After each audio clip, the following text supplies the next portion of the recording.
Let's go ahead and call the meeting to order. Start with the Pledge of Allegiance. I pledge allegiance to the flag of the United States of America and to the republic for which it stands, one nation, under God, indivisible, with liberty and justice for all. I salute the flag, State of New Mexico, and the Zia symbol, perfect friendship among united cultures.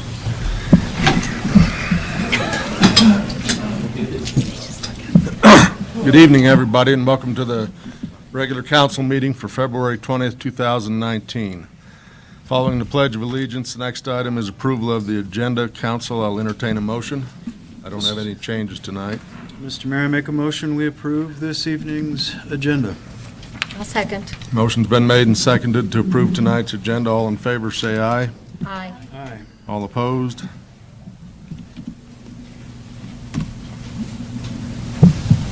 Next item is the consent agenda.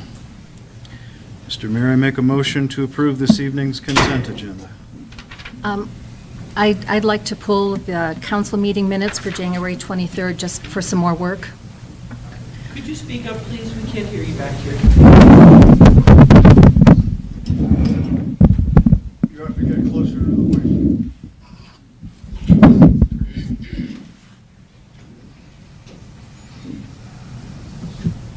Do we have a second? I don't have a problem with a friendly amendment to remove item A. I'll second. Motion's been made and seconded to approve tonight's consent agenda with the caveat that we remove item number A, Town Council meeting minutes for January 23rd, 2019 for some more work. All in favor, say aye. Aye. Aye. All opposed? Next item is discussion items. Matters from the Chief of Police, Chief Ron Crow. Chief? Mayor, council, it's been a little bit since I've talked to you. I don't know if everybody out there can hear me, if this is close enough. Okay, so I wanted to go over a couple of things, what the department's doing, what we've done, some local press coverage that we've got, things like that. So if you'll entertain me for about 5 or 10 minutes, I'll run through these real fast. And then if you have any questions, I'll gladly answer them. So we've talked about it in the past, but Edgewood PD has never put together a strategic plan. So we're in the works right now of putting a plan together for 2019 to 2021. We're just shooting out 3 years, and it's going to cover our goals of the agency, our analysis of the department, which includes our strengths, weaknesses, opportunities, and our threats to the community. And I plan on having this to the council about a second council meeting in March. It's almost done right now. So we'll have that out on the website and to the council by the end of March. Second is the Edgewood PD 2018 annual report. This is a little different than the monthly reports I give you. This is going to give you a 10-year comparison. Our department is now 10 years old. So we track back our reports and our cases and our crime trends for 10 years. And we're going to put that on a graph to kind of show you the direction the department's going. And then if there is spikes, we're going to correlate that with employment or issues that were happening in the community at the time. We've broken it down in detail, and that's also going to be provided to the public by the end of March. So myself and the sergeant have been working on those. We'll get those out to you real soon. And then, as you know, we have the openings. We've been running a little short staff, so we've had 10 individuals apply. Out of those 10, we've selected 4 to move to background. And out of those 4, 3 are certified, 1 is uncertified. And we hope to have the selected name before the mayor here within the next week or so, and then hopefully by the next council meeting, have the name and the packet ready for you so we can kind of stave off some of this overtime. Juan can tell you how much we've accrued on that. So it's been quite a bit with the military leave and everything. So also our SOPs, we have individual SOP books over at the PD. We have one for officers, we have one for administration, we have one for animal control, and we have one for volunteers. So we're combining those SOPs, deleting anything that's duplicated, and hopefully by mid-year, we'll have that over to you for approval as well. And any major changes, obviously, we'll address with you at that time. But right now, it's eliminating duplicate copies and everything, so we don't have to go through 4 policy books to get our reasoning across to the officers or anything like that. It'll all be in one book. Plus, that puts us in compliance with the Municipal League, the recognition program, which we're going through in May. So we're going for our first reaccreditation in May. And then we're also starting up our volunteer program. Been reaching out to our former Citizens Academy participants, looking for volunteers to help us with administrative duties, answering phone calls, handling walk-ins, things like that in the building, as well as helping us out with local events and training events, scenarios. We need actors. So as you notice in the packet there, we did a simunition, semi-live fire active shooter drill with the officers. We did it as a blind drill. We just called them when they were on duty. They had no idea what was going on. We called them over to the school. When they got there, they learned really quick whenever we took all their weapons and gave them the simunition guns, sent them into a building full of screaming people that were running out, trying to all get their attention while they still had to address the threat. And glad to say that they all performed well in that. None of them hesitated. They all performed as they were trained. And so we ran through that. And then the Police at Lunch program, which is the video I got up here, that's off and running. That's 5 weeks into it now, 6 weeks into it. Great response from the schools. We haven't had any negative feedback on this. At first, we were approached and everybody kind of was, what's going on at school? What's wrong? Why are there units out front? And now they come to expect us. They see us pulling up and you can see them waiting at the door for us when we walk in. And it's just endless questions, wanting to play games, and we try to focus them, try to talk about their life, their goals in life, and then also play basketball, play football. And as you saw in the news, playing patty cake, in the gym with little kids, and I got pretty good at it there on the video, so that was good. So, and I'll play that after I get to the list here. So, animal control facility is currently under the remodel. They started today with the epoxy in the kennels. So the old floor had the stains and had bacteria growth, and the floor was just eroded away. So with the exposed concrete, when the animals were doing their business, it was just soaking in. We couldn't get it out. So they're grinding down several millimeters, and they're going to rebuild it back up and reseal around the kennel, the stainless steel cages. They're going to reseal that so it eliminates that spread, because we're having things wash from one kennel to another, and whenever there's disease involved, if there's any washing back and forth, before we knew it, 2 or 3 dogs had the same symptoms. So we're trying to eliminate that. Hopefully that'll be done by Saturday. They got a late start because of temperature and the weather these few days. We have to keep the kennel at or above 70 degrees to keep the epoxy and everything sealing and setting. So we have the heaters full blast right now, trying to set the first coat that they put in today. And I'll be able to put some pictures up on Facebook tomorrow, kind of let the public know. And that's being paid for in part, roughly half of it, by the Walmart grant that we got last month. So Walmart gave us that community grant. I believe it was $4,700, and that's going to pay for roughly half of the floor over there. So good deal with Walmart. Unfortunately, they weren't able to be here tonight to receive a little recognition, but we've stopped by several times and let them know how much we appreciate the funds on behalf of the town.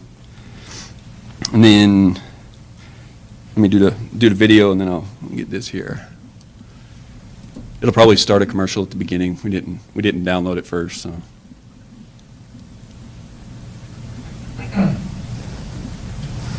And if I hate listening to myself on an audio on this, I really hate seeing myself on video and listening to myself.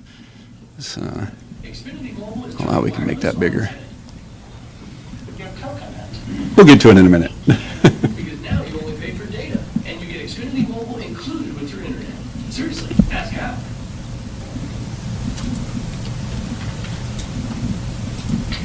A new program in Edgewood is bringing police officers and kids to the same. A new program in Edgewood is bringing police officers and kids to the same table. The purpose is to break down barriers and preconceptions that kids might have of police. News 13's Rebecca Atkins shows you how the relationship is flourishing. Hi guys. I remember you from the class. I do. From a friendly hello to a quick hug. You have my cookie cup. Really? An innocent conversation. A game of patty cake or arm wrestling. I won that, by the way. Kids at Mountain Valley Classical Academy look forward to each week. So it's more of a one-on-one relationship with kids. It's a new program called Officers at Lunch. It started just a few weeks ago by the Edgewood Police Department. It's eye-opening. Chief Ron Crow says twice a week they go to Edgewood Middle School and EVCA to play at recess. Sorry, you guys in certain holidays? Is that how it works? And have lunch with the kids. They almost looked at us like something was wrong and what were the cops doing at the school. But the walls the students put up quickly came looking down. They run up to us, they give us hugs, high fives. They're getting used to seeing us, they're getting comfortable with the officers. Now they ask questions. What's that? That? It's a tourniquet. And sometimes say the darndest things. No. Nothing's on. And if you ask the students, it's a program they're happy to be a part of. I think that's really cool to know that they're kind of coming to different schools and community and just hanging out with us. Willow Springer, a junior at EDCA, says they can talk to the officers about anything. Classes we're taking, the kind of cars we drive, games we play. It not only humanizes the officers, but gives them a break from some of the tough calls they take. Students, I should say, at this level, at this age group, have a positive impact on their life is great for us. Rebecca Atkins, Good job. KRQE, News 13. Edgewood Police Chief Debbie. Oh, sorry. So, I'd just like to thank everybody up there for their support. Mayor, especially you, whenever you hired me, you mentioned to me that you wanted a little more community outreach in the area. And I've been working at it with the Citizens Academies, with the ride-along programs, the neighborhood watches, the business meetings we hold, the community input meetings that we hold at the office over there, and coffee with a cop, tip a cop. I mean, I can go on for quite a ways at what we've done. This is our newest program that we're running, and we've kept every other program running with your support. So I'd like to say thank you on that, and thank you for just keeping me on my toes, and I hope that we're doing a job that reflects well for the community here. I think you are.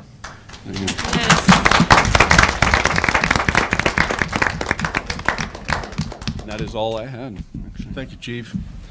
Next item is public comment on general matters. We have a number of people tonight, so I think I'll try to enforce the 2-minute rule, but we'll see. First up is Tom McGill.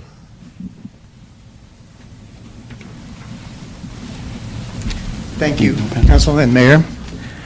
I'm Thomas McGill. I'm 12 Buck Road here in Edgewood. To the council, at some point real soon, the council is going to have to, it's going to be tasked with the responsibility of approving an attempt to condemn EPCOR water.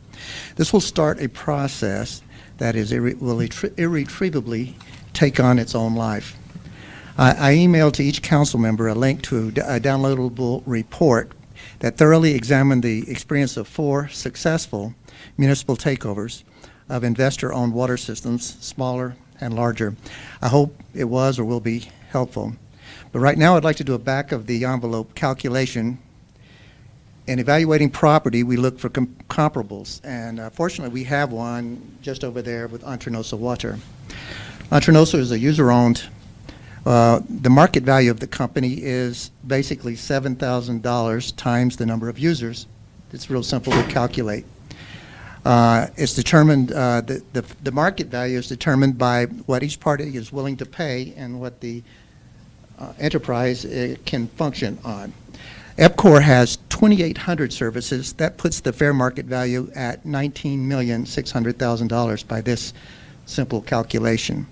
That figure is consistent with the document that I sent to you, which established that condemnation typically, or always, costs 2 to 3 times as much as the original estimate for the reasons that it provides. It also lends credibility to the historical fact that the legal and transactional fees will be in the millions and the time may be in the years. $2 million in 3 years is a good bet.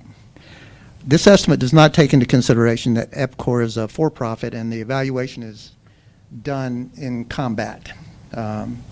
I've seen the EPCOR lawyer who spoke this summer at a well-attended EPCOR event. He's a formidable litigator with a number of these suits fought nationally. EPCOR has no reason to restrain themselves on legal talent because Edgewood will most likely pay for their costs, win, lose, or draw by either award or by rates. If someone decides this is a bad idea at some point, the town's going to have to negotiate a withdrawal because this is an act of aggression, not an offer to buy. Just for emphasis, I'm going to leave a document here, copies of a document recounting a very recent acquisition in Missoula, Montana. I find it very interesting. If the 2017 document I sent to you is an hypothesis, then this 2018 transaction is a proof, because it follows exactly the same pattern established by the other examples in the report in terms of time and cost. And I think the results have become predictable. So what I point out is not learning about history or doing things with the same expectation of different results is not a good idea. So I thank you very much for your time. Thank you, Mr. McGill. Next up is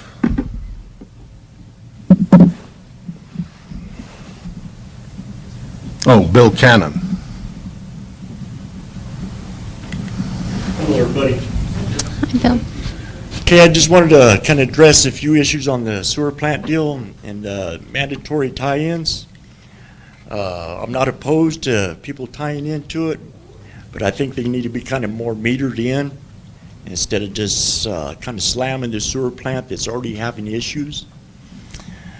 So to me, I've studied on wastewater operating, and I think about page 2 it says, if you do not have enforcement of the ordinance, then your plant's already broken. And to me right now, it's already broken. It's everybody that I've seen step in there and try to operate it, they've struggled and spent way more time on it than needs to be. So I know we're dealing with Albuquerque dumping over there, that they test our loads, and if you're high on something, you're fined. So, and I can't control what people put in there, but they're finding the pumpers, because the stuff that we're dumping in there is affecting the way the sewer plant operates. Real high strength waste stuff. And so they got a pretty good handle on that. But then they went to like grease interceptors that they got to prove to the town that they're being maintained. So pre-treatment going into the plant, not just dumping their high strength waste into it. And that seems to help them guys out. They've backed off on us a whole lot. But so dilution is the solution for some things, but not all cases. So I work a lot with the on-site systems. When they're struggling there, I'd go in, the first thing I do is pull their water softener discharge off. Then I'd go under their cabinets and look, because I call them the operator of that little plant. And I start showing them what chemicals they're using that is harming that system. And 99% of the time, I'd go in there and flip that system around and make it operate great. But so in my opinion, and some of these high-strength waste that we're getting here in the town, they need to be doing pre-treatment and not dumping this high stuff into the sewer plant and then just trying to dilute it. But I think that's all I got on it. I think I said it all. Thank you, Mr. Cannon. Thank you, guys. Mm-hmm. Next person then is Lane Heisel? Heiser.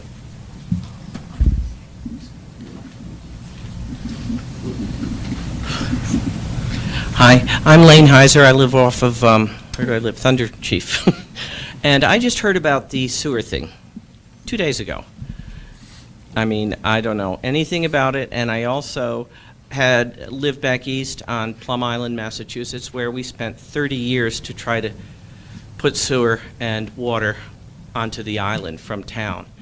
It took well over, probably 10 years before that, for people to get prepared because it was an expensive thing for every homeowner.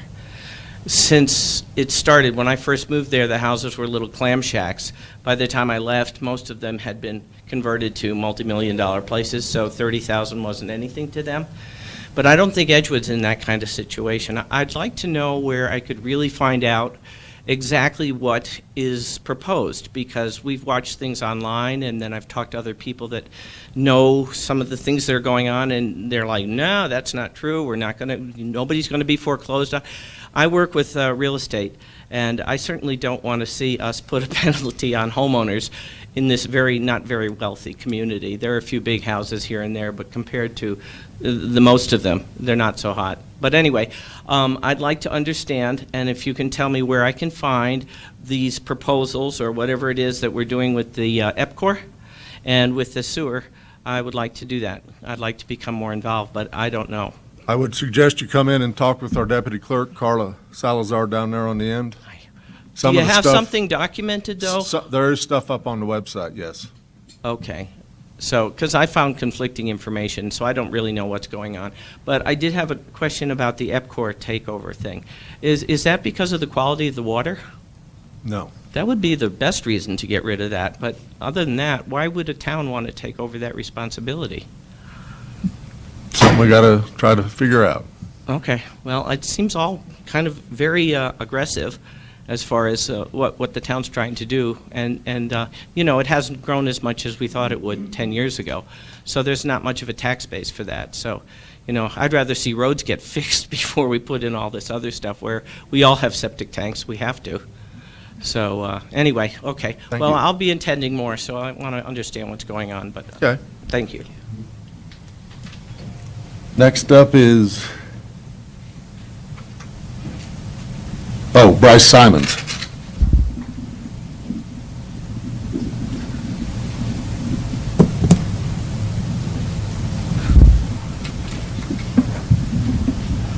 Okay, I brought something for you all, so you don't have to look at me.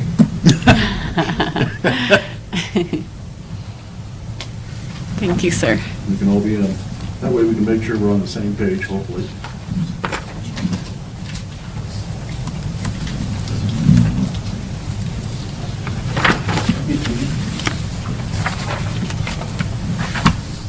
Thank you.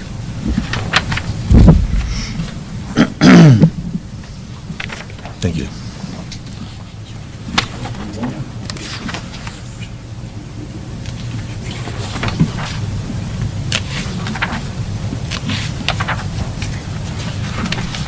Okay, the good news, I'm not going to talk about the water takeover. What I really wanted to do is kind of give an example of what happens when we try to use the IPRA process to get some answers. But I really wanted to find out, I want to get my arms around what the costs associated with the sewage treatment plant are. And obviously, in order to do that, the first thing we need to do is find out who the customers are. So you'll see the first IPRA request that we submitted to the town asked for a list of the commercial users. And following that, you'll see the list that we received. And it's interesting, and it's got the estimated payments that are supposed to be included for each of those customers. So there were some things missing from there that seemed kind of curious to me. So we sent another, actually a couple of IPRA requests down. It seemed like we needed to see what the Comfort Inn was all about. It seemed like I needed to see what the Dairy Queen was all about. But in all due respects, I can understand why it would be difficult and time obsessive to try and ferret out those individual details. So you can see on the following pages the 2018 billables from the town of Edgewood for the sewage treatment that was provided to us. Okay, it seems like a lot of data, a lot of print, a lot of black toner. And so went through this thing and just looking at it at face value, there really wasn't any good way to get my arms around what I was seeing. So I like Excel. I get into Excel. I can interpret and see a lot when I do in Excel. So if you look at the very last page, there's a spreadsheet I built in Excel, and the spreadsheet is fairly enlightening. First off, if you look either on the second column or over at the far right next to the last column, you'll see 3 rows that are in yellow. Those are customers that were not identified on that first IPRA information request. That seemed a little bit strange to me, especially acknowledging the fact that they've been making payments, and they seem to know what they needed to pay. So that seemed disturbing. If you look at the color coding in that left-hand column, the white cells are those people that have paid exactly what they should have based on what the information provided said. The green cells are those customers who have overpaid, and they should have a credit balance. The red cells are those either under or haven't paid at all. And it's intriguing to see the number of people that are not paying at all. And it's also intriguing to see these customers that have been paying that weren't on the initial IPRA list. So my goal here is not necessarily to draw conclusions. My goal here is to try to get my arms around what's going on. But I think it can be seen after you all take a look at it, you study this thing and you draw your own conclusions, that perhaps the information we got wasn't complete. Perhaps there's more information available. I'd almost have to bet there's more information available. So I think it becomes relatively clear that there's an increased need for cooperative teamwork between the town and the citizens so that we can all arrive at the same conclusions based on the same data. Thank you. Thank you, Bryce.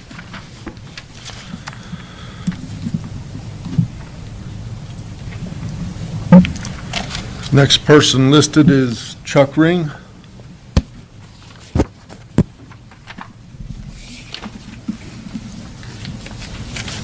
My name is Chuck Ring. I live at 4 Derecho Lane, Edgewood, New Mexico. I just want to say one thing about the people in attendance. It's a far better thing that I'm witnessing tonight than what happened when this first started. So I hope everybody has learned to at least be respectful of each other. And if not, work on it. I just want to say something about the scouts that are here. If you don't, do you guys still give away constitutions? Yeah. Okay, sorry. And I want to thank the police chief and all the officers.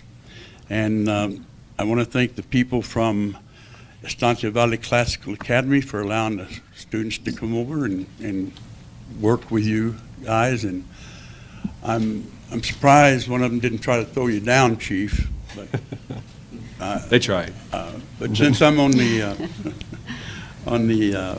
foundation board for AFCA, you can throw money our way anytime you want to. And any of you folks who are out here that have children that go to AFCA, would you hold your hand up? Nobody. Okay, one. All right, well, keep working on them. The other thing I want to talk about, and I've talked about this before, is the cleanup of the town. There's some businesses here and some residential areas that are just filthy. They probably might need to be condemned because they probably have vermin in them bigger than I am. But in any case, I would like to see the ones that have been given warning letters. I'd like to see more action taken. And the counselors, you guys can tell the mayor and Carla and Juan what you think about it. If you think that you'd like to have cockroaches bigger than yourself wandering around the town, well, okay, that's it. That's it. That's all I have. Thank you.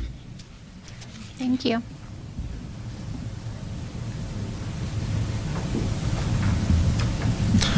Next person up is Louis Abraham.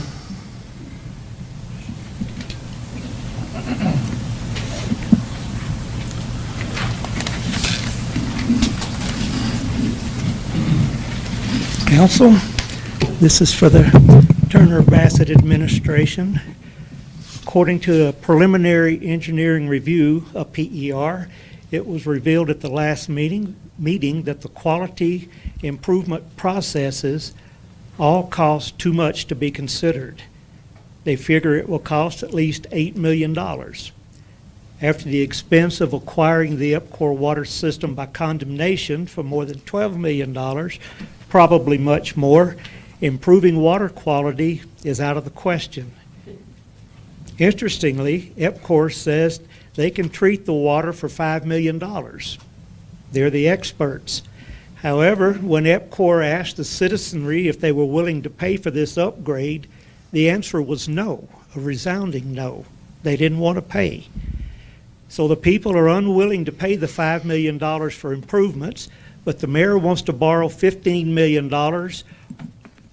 over an average of 35 years and an average of 4.032% interest and make no improvements to the water system and no reduction of rates. This is not a benefit to the people of Edgewood.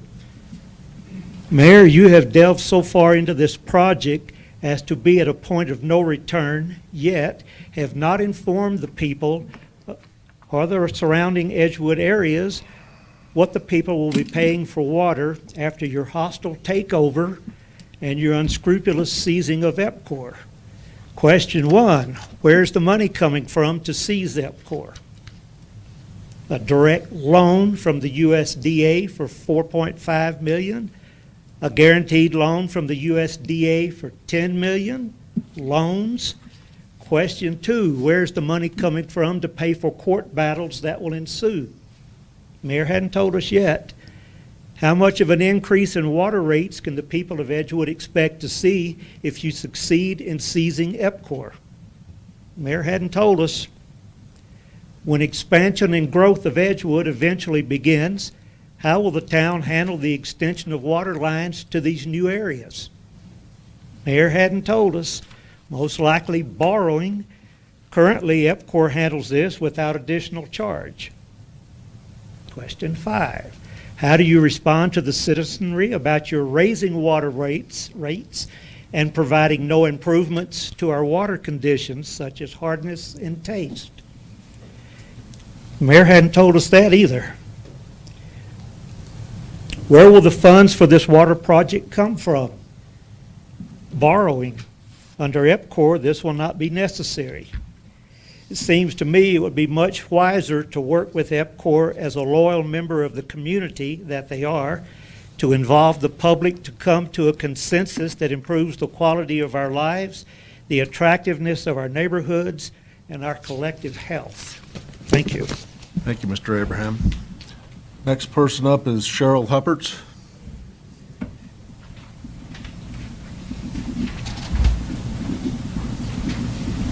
I just wanted to address the council as you begin to work on the sewer ordinance, to rewrite it, that you put lots of time into rewriting it, and not to make it a quick fix.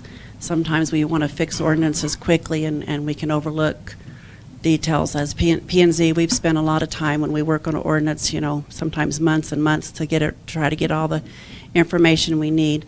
And so I encourage you to get experts in the field, talk to people from other communities, find out how they've hooked people on. Just do a lot of research as you work on this ordinance. That's all I would say. Thank you, Ms. Hupperts.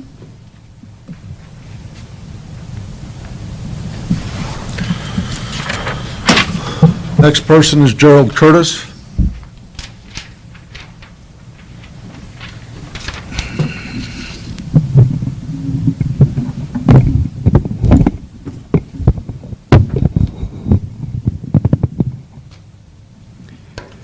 Gerald Curtis, 18 Futures Loop.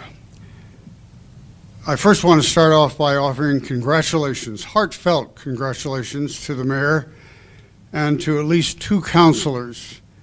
And the reason for the congratulations will become apparent toward the end of my 2 minutes. I've had a chance to review, to some degree, the preliminary engineering report that discusses the pros and cons of acquiring EPCOR water by adverse possession. And I suppose there are some good reasons for either side.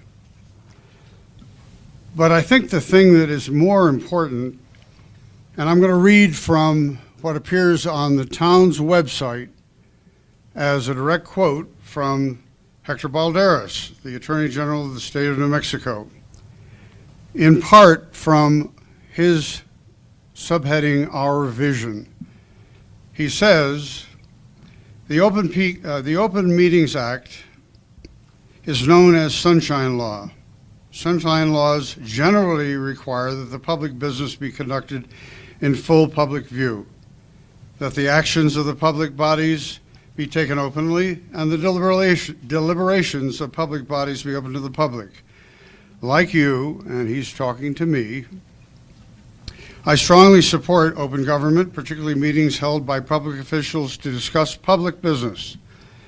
Public access to the proceedings and decision-making progress of governmental boards, agencies, and commissions is an essential element of a properly functioning democracy. And with that said, the congratulations are to be directed to the mayor and the two councilors who can figure themselves out for the consistency of how they have held in disregard what the Attorney General has said and what appears on your own website. My hat is off to you. I cannot imagine how you could have done a better job in violating not the law.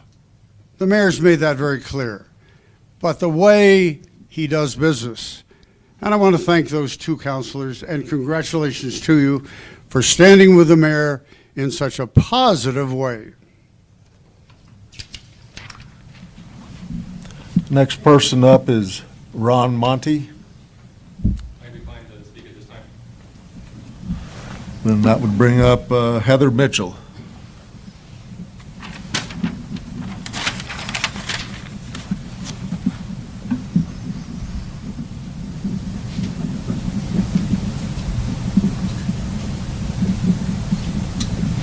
First of all, thank you for having us. I'm here tonight on the sewer system, which is going into Phase 2 and Phase 3. I'd like to bring up the point that, number one, the residents in Phase 2 were not informed.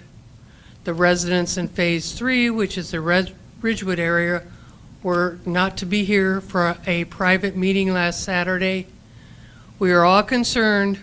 We're all members of Edgewood, but we are concerned about our property, the future of our properties, the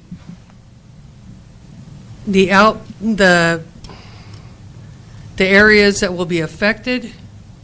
We would also like to all be allowed to speak. And at the last time something has happened in our residence, we've been notified by a certified letter, not a phone call, to a private party in our neighborhood who let us know that there's a private meeting. So we would like to be notified, certified letter, when there is a meeting that affects any one of us. Because this is our future, the town of Edgewood. We wanted to go forward and we want to be productive, but we also want to be informed and we want our rights. We want our rights as citizens, and we don't want to be forced into anything that we are not obligated to. And I appreciate that, and I hope you abide by that, because it is our right to know what's going on in our neighborhood, our property, our easement, and where we live in our town. We're proud to be Edgewoodians, and we'd like to be that way. Thank you, Mayor. Thank you. Is there anybody else that didn't sign up who would like to speak? Okay, seeing none, we'll move along.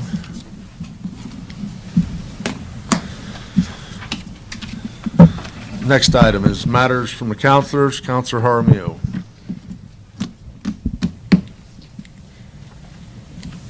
Thank you for everyone who is here this evening and were brave enough to come up and speak, because I know it's hard, but I really appreciate hearing you and bringing your facts forward.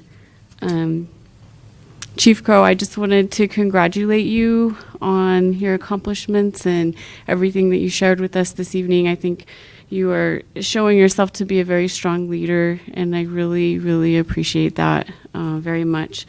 You are engaging with the community. I mean, I heard you mention at least 6 programs that you guys are doing. You're solving problems like at animal control. You're receiving grant funds and putting them to good use. You mentioned participating in the Molly program, which is great, and doing your SWOT analysis for that. And then most of all, investing into the future, which is our kiddos. And being proactive like that is really amazing to see in leadership, and I really thank you for that. And I know a lot of times what we do in public service in our jobs or as elected officials can get taxing and hard, and we see a lot of things. You see more than I do, obviously, just out in the community and the work that you do. But then when you see the kids and you see the future, then you remember why we do this, right? And So thank you very much for that. And to Mr. Ring, no, I don't want any cockroaches bigger than myself. So whatever it is we need to work on, I'm sure Tanya at some point will give us an update on the progress that they're making. And I do know that it is a very long process, I should say. And so I'm hoping that they're going step by step through that, and I'm sure that they are.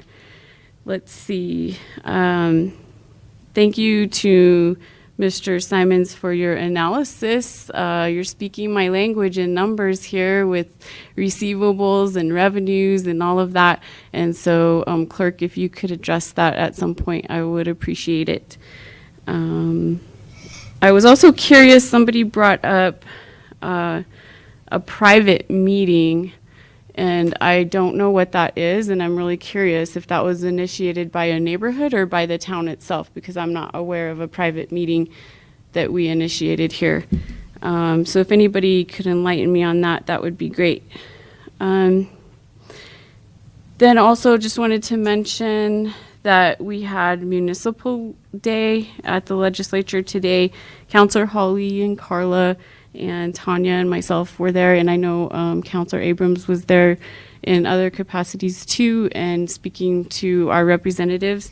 And so if any of you are curious about the different legislative bills that are in process right now, you can talk probably to any one of us if you're curious about what's there and want to voice your opinions. The Municipal League is very, very good at updating us and telling us, the pros and cons of different bills. And there's a lot going on up there right now. I think there's over 2,000 bills, and I know over 900 are education related.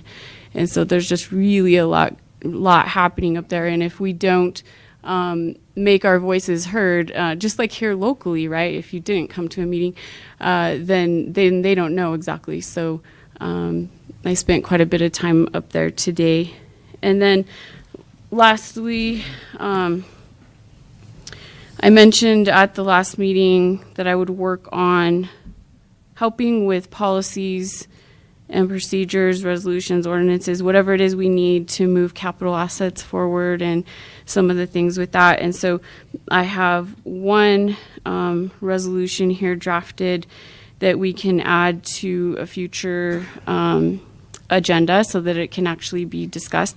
But I did want to give out a couple of copies just so that you guys could take a look. And I did use mainly the example I had already given before on Valencia County, and then just change some things up. And so you can look at it, and I've already asked former Councilor Ring for his input. And so this particular resolution would be covering the procedure for accepting donations of real property. And this is something that I brought up to council almost a year ago now, that we needed to discuss a resolution of this nature. And I just think that there needs to be a really clear, careful consideration of what property we would be accepting if that happens, and then letting it be brought to the public and, thoroughly vetting that process out in the open. And just to safeguard anything that we might be accepting into the town as far as property, and providing an audit trail for that. And then, so this packet would provide that audit trail for us. So I'll hand these out, and that's the only comments I have. Thank you. Councilor Abraham.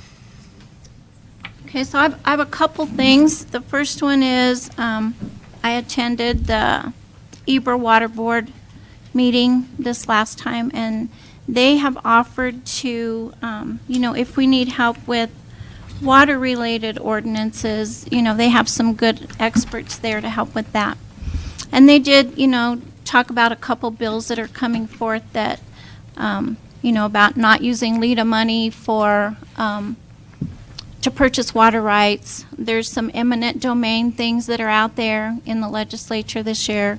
There's some HOA changes that are out there this year, and just some things like that. So we talked about just some of the bills that are out there and how they may impact the municipality.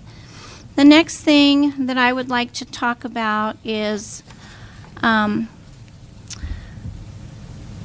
I just have a statement to read, and then I would like to either be allowed to play an audio on my phone or ask the staff to pull up the minutes from a particular council meeting. Which would you prefer? Whatever works for you. Okay, my phone. So tonight, I am not going to stand up here and defend myself from accusations from the mayor or council members. I will speak from the record. You can follow along if you wish. You can log into www.edgewood-nm.gov, the website for the town. Under council meetings, you can go to the meeting of September 5th, 2018, and select the audio and scroll over to about 41 to 42 minutes in there somewhere is where it starts. Now listen to the results of my inquiries of the made invoices and draw your own conclusions.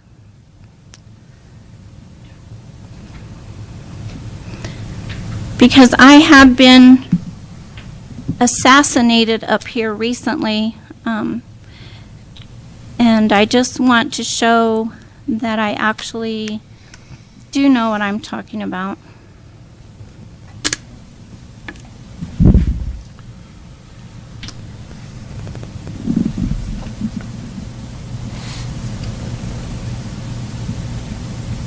Take me a minute, hold on. I have to pull it up.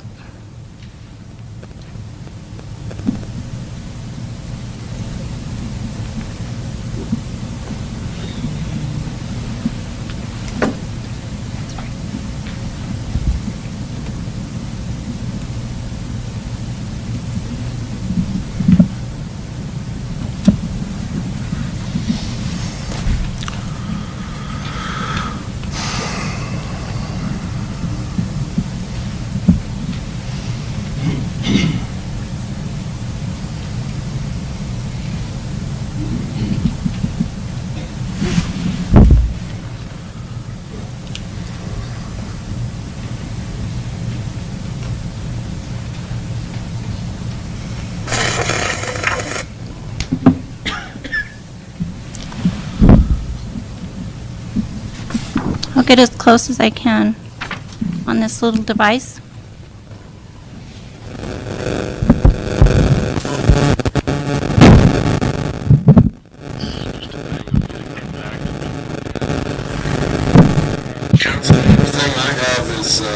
I've been talking to Randy Van Vleck, and I'd like you to look at your calendars. He could come down on October 10th for a training. Yes, sir. Councilor Abrams, you have something?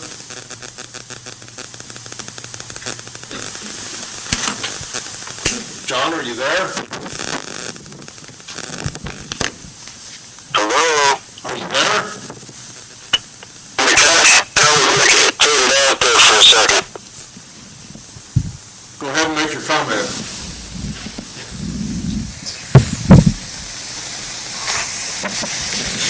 Getting a lot of air and a lot of static in here.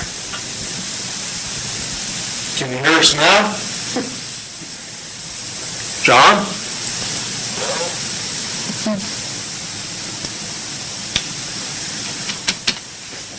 John, can you hear us now? Hello, John? Can you hear me now? John, are you there? Yeah, I can hear you. Can you hear me?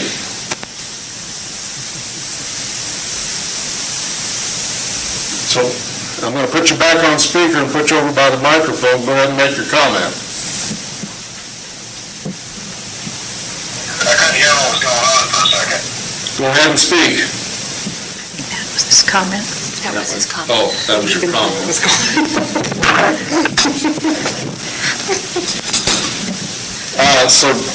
For October 10th, that's not a regular meeting night. The regular ones would be the 3rd and the 17th. He would be willing to come down, council-only training session. Okay. Is that good to go? Check my calendar here. Be probably at 6 o'clock. Hold on. Okay.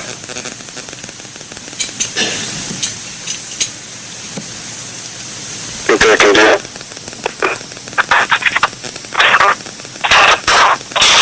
October 10th at 6. October 10th, Wednesday night at 6. Yeah, that looks like I'm free. Okay? We have consensus then? I'll get a hold of him and let him know. That's about all I have. So we go to matters from council. Councilor Harmeal. No matters for me tonight. Councilor Abraham? I have a report on the maids. I finally received all the invoices that I was looking for. And I don't know if anybody remembers the history of this, but it started back in February when we were talking about hiring a janitor as opposed to a cleaning service. And I asked, at that time, Mr. Torres said we were paying approximately $34,000 a year for a cleaning service, which sounded excessive to me. And then I looked at the list that he had provided, and some months it was $700, some months it was $3,000, one month it was $6,000. And when I asked, he said, well, they were doing extra deep cleaning. So when I asked to get the invoices so I could look at this, and I have done an Excel spreadsheet and put this all out on paper. And so what I found was there was one instance of additional deep cleaning when the library was getting ready to open. The rest of these have been, we've been billed by invoice, we've been billed by statement, we've been billed several months at a time. So anyway, after going through all of this, I found it looks like we've been overbilled approximately $865, which we did pay. We paid, I think it's 8 invoices. We paid on a statement and we paid them by invoice. So we did overpay the maids. We do need to look into that and see about getting those credited back to us or something like that. But that's what I found through my audit of the maids' invoices for 2017 and 2018. When was that 865 overpaid? It was paid at different times. There was, in 2017, we we paid invoices in August. We paid the invoices in August. We paid the invoices, some more invoices in September, and then we paid them from a statement in February of 17. So it was from August 16 and September 16, and then duplicate billed in February of 17, which we paid, and then there were a couple instances too that were billed and paid twice in 2018. So there was one check number 22979 dated October 24th, and then the other ones was, I think, in 11/17. But anyway, I have this spreadsheet. I can send it to Mr. Torres for his for your review. And that's all I have on the maids. Hello? Go ahead, John.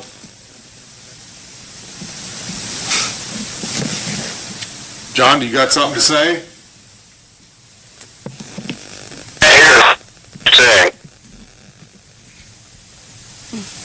Well, she's wrapped up her report on the maids. Do you have any questions? It sounds to me like the billing practices are a little bit all over the place, and it's not like it's a good idea that we're getting rid of them. What I was curious about, so you say some of them was invoice and some of it was statements? They don't have just a set comes out? No. There were several months where we paid only from statements, and there were no invoices. there were months where we got invoices that we paid, and then we got statements later that we paid, that we repaid several invoices because they were showing they had never been paid, but I found checks showing they had. And the other concerns I had is I found only one contract that was signed by Chief Crow for the police department. And then there were price changes that I'm not sure were ever negotiated or agreed to. I don't know if they just started billing us at higher amounts or what, but, you know, I have all this information that I'm willing to share. All I can tell you, Counselor, is like that old chair and desk that were in there when I got there. They were there when I got there. I don't know what the arrangement was, but... Well, I don't either. I'm just looking at us correcting this going I forward. understand. That's why I say, I mean, appreciate the effort on it. Wish it hadn't caused us as much grief as it has on the other end, but... Me too. Nevertheless, we'll look at your information, see where it takes us. Okay. Mayor, just a comment on it, putting my auditor hat on. I just want to thank Sherry for going through all that pain of you know, working and pulling invoices and putting it all in a spreadsheet and everything. That's really a lot of work. And from the big picture, I mean, I don't think you meant this personally. And so, you know, I appreciate what you did to kind of find if there are some things to be changed, then as an auditor, I'm always saying, well, okay, internal controls, you know, and I know Juan is the same way, that if there's something to improve, well, let's go ahead and do it. One of the things right off the bat I would say is don't pay from statements, because some companies get tricky with that, and then of course always marking your invoices paid and all of that. So that is something that I think should be looked at, like Councilor Abrams mentioned in his comment, is to kind of take a look at the payables process and just make sure that we're covered there, because vendors do, I have seen many times they try to sneak in extra things, and it can be tricky. And so, but going back to my comment about big picture, the state legislature actually requires school districts to have an audit committee and a finance committee. And, you know, the intent of that was really just that, you know, the audit committee work on things throughout the year and maybe pick a certain area of the governmental entity to look at. And I know through the district, our audit committee would always look at fundraisers, which are higher risk of fraud and things of that nature. And so each year, the audit committee meets and picks a couple of things. They also talk about risks and anything that could impact the district. So, you know, I think it's a good thing that when you see something that doesn't make sense, just to kind of follow through on that. And so, thanks for your work on it. Councilor Abrams, you're next. Okay, so I know that was kind of long and boring. However, it is to show that there was a reason I requested the maids' invoices. There was a reason that we need to look at things. The other thing it shows is that everybody up here had their opportunity to comment on my comments from Matters from Council. And I've been denied that a couple times. So while I won't stand up here and defend myself to you, I will stand up here and defend my actions and my responsibilities to you, the citizens of Edgewood.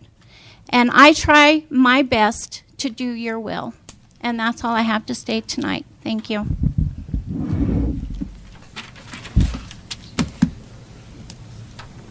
Councilor Abrams. Well, I don't have a whole lot tonight, but it's very nice to see a whole lot of people in the audience. Unfortunate that there seems to be divisive things out there that have brought the crowd rather than the crowd coming to participate in a more congenial and perhaps a more festive event. I did spend the entire day up in Santa Fe with state legislators discussing various things, running from office to office and committee meeting to committee meeting. Sat through both House and Senate legislative sessions, back and forth, walking around in circles. And there is an awful lot going on that will not only affect us, but can affect how we do business, how we educate our children, how we pay our taxes. There's an awful lot going on. There are a few things that, well, it's going to be a kind of wait and see what actually gets passed. But there are some things that are going to change an awful lot of how particularly we do business, and we have, what we're going to see in our schools. Don't have any big answers because none of it's, well, some of it's been decided, but not a whole lot of it's gone to the governor yet. But we'll see what happens. One of the items that I was taking to our legislative group that I should definitely let the community know about is I want to do something about 344 right over here where First Choice is being put in. I've seen many, many, many vehicles take out the guardrails on the narrow section there. One of our own town vehicles was hit there. There have been numerous other accidents where drivers have miscalculated and gone off that embankment. Over the last 20 plus years or so, I've seen lots of cars over sideways with wheels in the air off of that when it's slippery or when it's wet.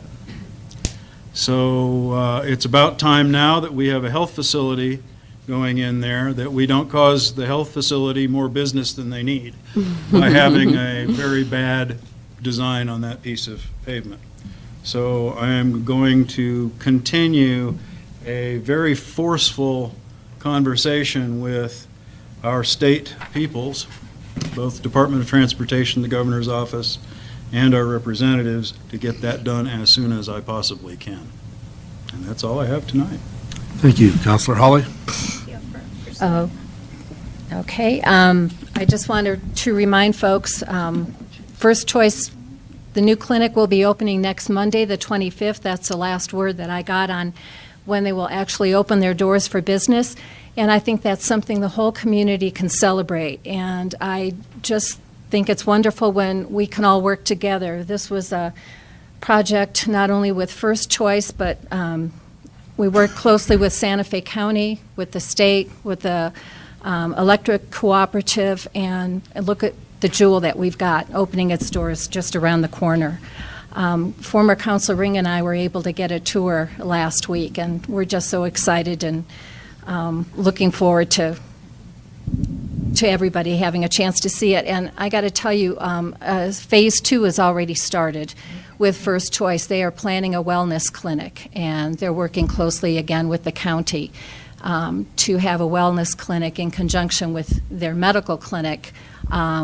And the wellness clinic, as far as I know, would be open to use by the citizenry. So we'll keep you updated as we hear more about that. And I, too, would like to thank you all for coming out and participating in your local government. I'm just sorry that the Scouts left early. I did have pocket constitutions to hand each one of them. And Ms. Salazar, maybe if they did sign in, maybe you can let me know how to get in contact with them. Thank you. Thank you, Counselor. Matters from the Clerk Treasurer's next. Mr. Torres. Mayor Council, so a couple updates for you. The first one, I don't know if you've noticed, we've switched the format for the audio. We're now posting it to YouTube. We're hoping that makes it easier. We've had several complaints in the past of people not being able to download the audio, so we think YouTube will be a nice platform for everyone to hear it. We're also going back and putting the old audio onto the YouTube as well, so it just makes it easier, because I know some of the old audio, if you want to listen to it, you have to listen to the entire thing. You can't just scroll through it, stuff like that. So this should make it easier for the public to hear what's going on in the meetings, or if they want to scroll to a specific part, they can. want to thank Jesus for all of his hard work. He's done a couple great things for us. One, I mean, we'll just kind of go off of the first one.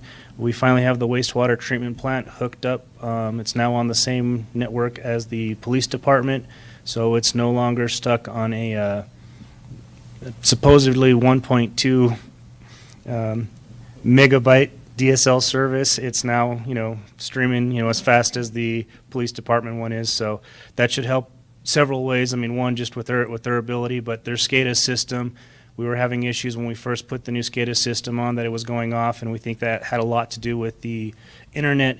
Now that we have this internet up, it has yet to go down, so we believe we solved that problem, but it should make it easier for staff. And they were having issues like if they were surfing the web trying to get a quote from or trying to find a part number or something, it would actually take the system down. So fortunately, that's no longer a problem, so thank you. And actually thank the wastewater staff as well. They helped Jesus set up the equipment.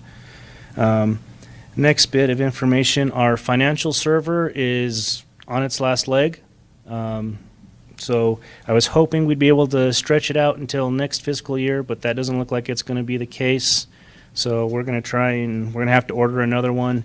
That current server is probably at least 10 years old.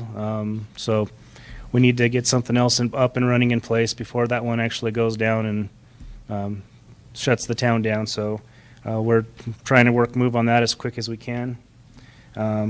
Councilor Jaramillo, to kind of touch base with what you were talking about. So we're working on a bunch more policies, financial and otherwise. I mean, we're having Jesus bring forth the technology policy, and hopefully throughout this rest of this year, we'll be bringing policies at a regular basis for you guys to review and approve, just so we have them in place. One of the issues we have in the town is now we're coming up on a certain age of maturity.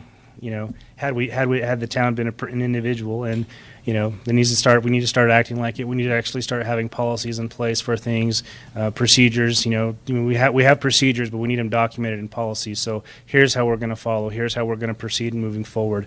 So it's not dependent on who's in the current administration. Depends on how you do things. It says here's our town policy. Here's how we're going to do it moving forward. So throughout the next year, hopefully throughout this year, we'll be bringing them forth for you guys to approve.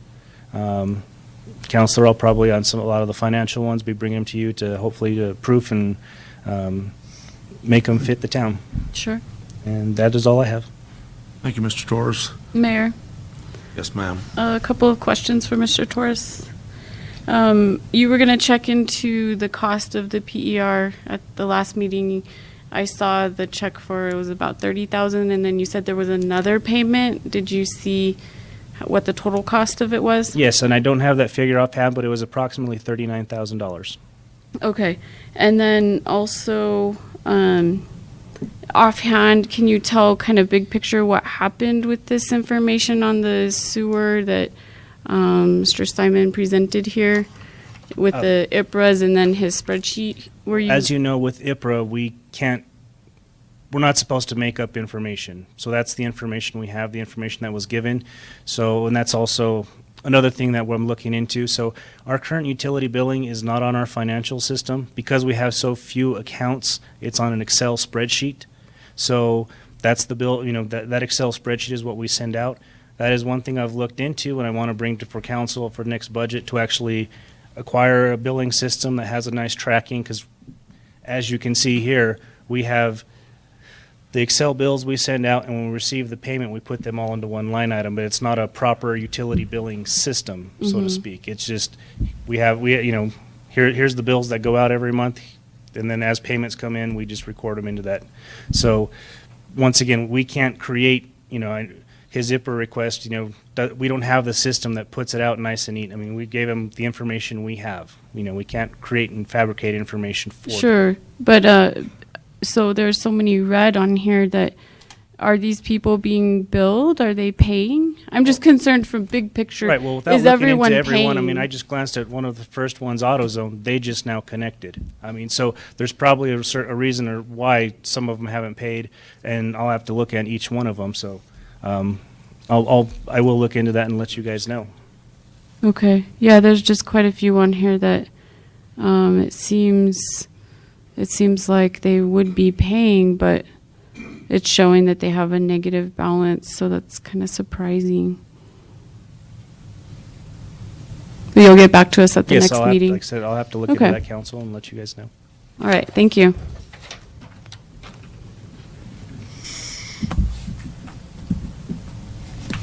Anything else?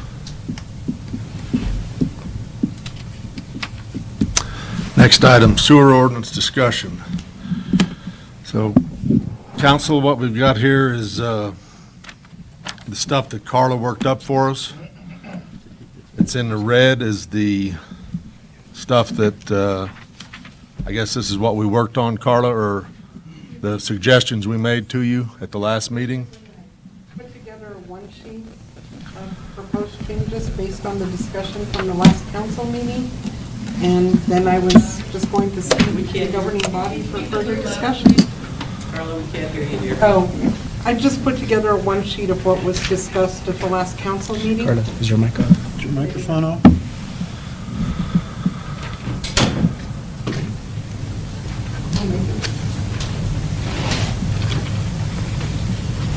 Battery went out.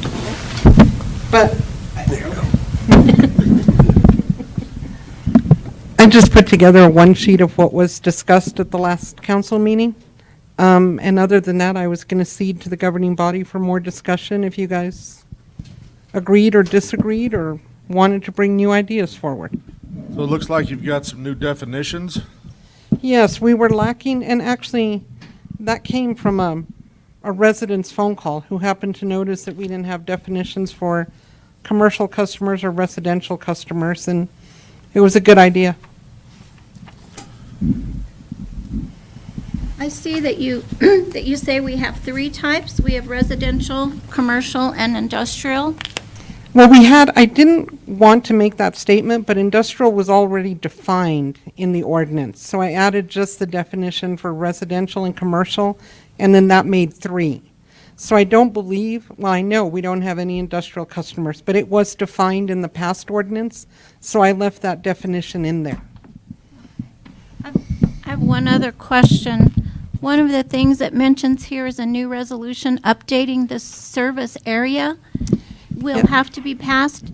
Do we have that map available for us to look at?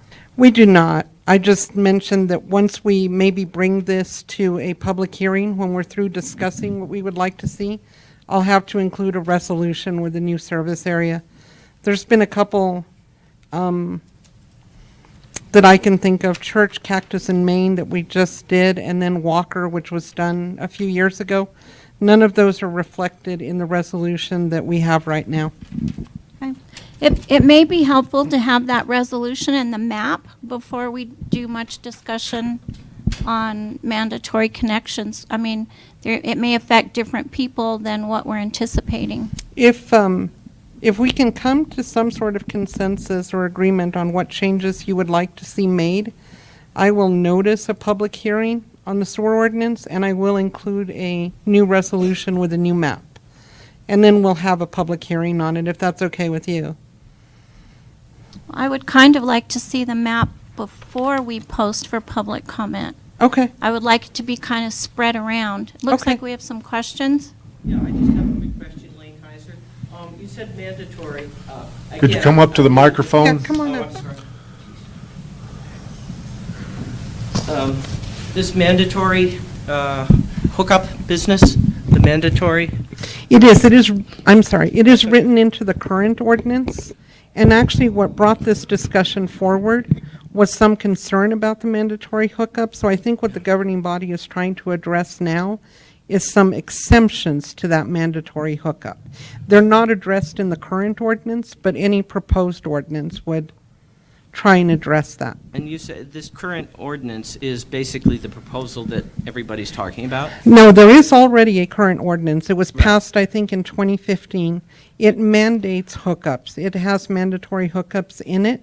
What the governing body, I think, is trying to do now is create exemptions for those hookups. Could you just give me an idea of what the mandatory was? Is it for residential?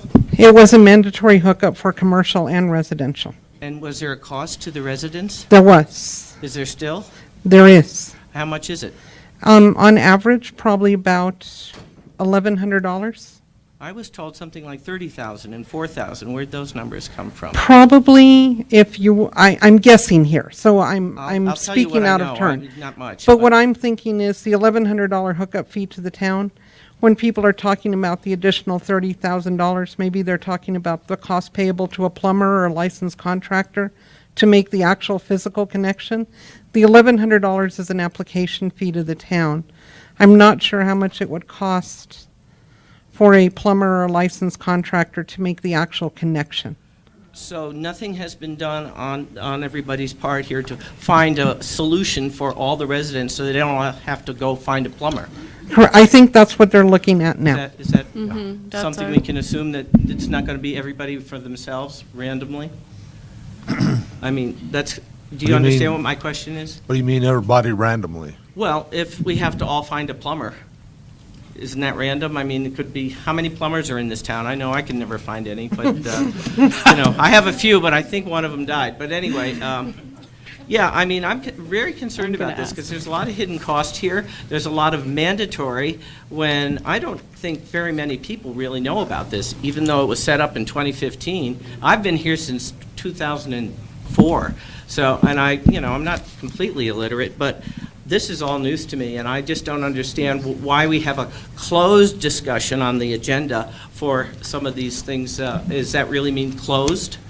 I mean, we can't sit in on it? Is that what that means on the agenda, the closed discussions? And yet, those are the things that I think some of the new people came to find out about. Right. So I'm just concerned that, That's a different I've heard item. so many fees for hooking up. This is a new one today. Yeah. But again, my question is, as a town body, why wouldn't they have this all figured out already instead of, marijuana was just legalized in Massachusetts and they couldn't sell any of it because they didn't figure out how to distribute it. Now we're talking about putting in a sewer system that, I don't think it's the main thing that we need here, but nonetheless, that's not my call.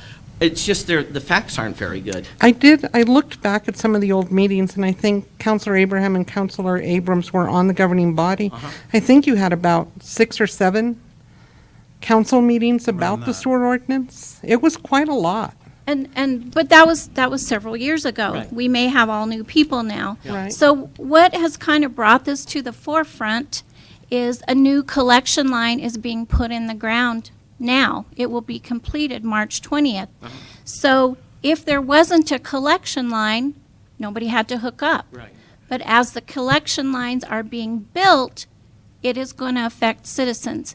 So at the point where we put the collection line on Walker Road, we also put in a mandatory, not a mandatory, what did we call it? Where they didn't have to hook up. A moratorium. We never passed that moratorium. Oh, yeah, that was one of my questions. Right. Is, making it mandatory. If you have a perfectly fine septic system that's functioning and has been repaired, within its lifetime, why would you have to switch? Or is there a timeline? If that system croaks, then you may have to? I mean, are these That's what we're rules- trying to figure out. That's, okay, so that's still open for discussion. Yes. And so the mandatory hookups is also open for discussion in that you can waive some of these. Right. Okay. Postpone them more likely. Mr. Mayor, if I can, Yes, sir. I think I can explain this. Thank you. I'm sorry to take up time. One of the things that we have in front of us right now is verbiage that goes into Section 12.2 of our current ordinance, which basically, and I'll read this because this is sort of the verbiage that we're looking at today. Residential property owners will have their mandatory connection requirement waived or delayed if the property owner can demonstrate by clear and convincing evidence to the town of Edgewood that a wastewater treatment system is already in place, operational, and provides adequate wastewater treatment to sewage generated on the property. Clear and convincing evidence shall include the following: proof to the town that the on-site wastewater system is in compliance with NMED standards. Proof shall also include the following: a permit or an inspection record. Unpermitted functioning on-site wastewater systems, which, by the way, we have in the town of Edgewood, may apply for a waiver from the town of Edgewood and be given time to permit their on-site wastewater treatment system. In other words, you can go to NMED and have them come out and certify and inspect an unpermitted system and basically get the proper documentation. So what we're trying to do is put in place not necessarily a moratorium on hookup, because that's sort of random and kind of arbitrary. However, if you can bring the documentation that says that your system is fully functional, you just put it in, it's been inspected, it's fine, it's great, it's fun, it's fantastic, then the town will grant you a waiver. Now that, I don't know that the wording here doesn't say how long the waiver is for yet. We haven't discussed that. That's something that I think we need your input from. You know, should it be a 5-year waiver? Should it be a 20-year waiver? How often should we have these things inspected? How often do septic systems fail? Well, I don't know. We have an expert here, unless you Well, left. there are several dozen experts. Yes. So I think we get all the information we can from as many people as we can, and we make something fair and reasonable. That can be applied to everybody. Okay, that sounds reasonable. On these inspections, the ones that you just articulated, I've lived in my house for 10 years, in this house, and 10 years at another location, and I've replaced my entire septic system. But I don't recall having this, what was that, NMED, or who is Yeah, that? New Mexico Environmental Department. Where are they? They have offices in Santa Fe and in Albuquerque. So we have to get in touch with them and have them come out and do that? Yes. Is that clear to everybody? That's pretty strange. 'cause- Anybody putting in a septic system would have to get an No, approval. if they have an and a existing permit. one. I'm just talking about An existing. existing one, it probably isn't real clear to everybody, No, I but it know. would be a good idea to have your septic system inspected every couple of 3 years or so. Sure, that I think we do as homeowners anyway, but, a state official inspection, I mean, just to hear that, I wonder how hard that is to get done for one house. To get somebody from Santa Fe or Albuquerque to come out and just do one. Actually, if you transfer property anywhere in New Mexico and you have a septic system, it has to be pumped, it has to be inspected, and it needs to be brought up to code. So any local septic person can do that for you. What this is if you're building a new home or an unpermitted system, when you go to have them come out and pump it and they say, oh, it's unpermitted, then you need to make the application to NMED and Okay. have them come out and That inspect makes more it. sense. That wasn't stated, so that, because I do, when we sell houses, I know they have to have that. So I was just wondering, for people that didn't realize that. Right. Okay, so that's not a requirement. Okay, thank you. I know I'm going to have a lot more questions for you, because I don't want to see this thing sneak through, but, and also could I just ask a real dumb question on EPCOR? Because I was kind of taken by surprise on that. So we're not going to take them over so we can improve the water quality. Why do we want them? I've already gone through American Water, and I forgot who the first one was, but, they do a fair job with terrible water, which we should be paid to take, but nonetheless, we're paying them, and I can't even imagine paying more. I mean, I'll just go get a tank or something, because I just spent $7,000 on a water softener, and I still have to use, reverse osmosis in Brita. That's criminal to me. Their water is horrible. So that would be a great reason to take them over and fix it, but that doesn't sound like that's what the deal is. We don't have the money to do both. Well, yeah, that's what I mean. What are we doing all this expensive? What is buy a water company? It's already there. Why don't you just make them fix it? If that's the reason that we're taking over, or Edgewood's taking over EPCOR, I don't understand. Am I missing a component here that's critical? Because I don't. No. It has to do with the sewer system? There's other reasons we're contemplating it. Okay. We're not here to talk about that tonight. It's not on the agenda. That's. All right, If you've well, got thank any you. other questions, I Maybe- see another woman raising her hand wanting to speak. Thank you. Ma'am, you wanted to say something?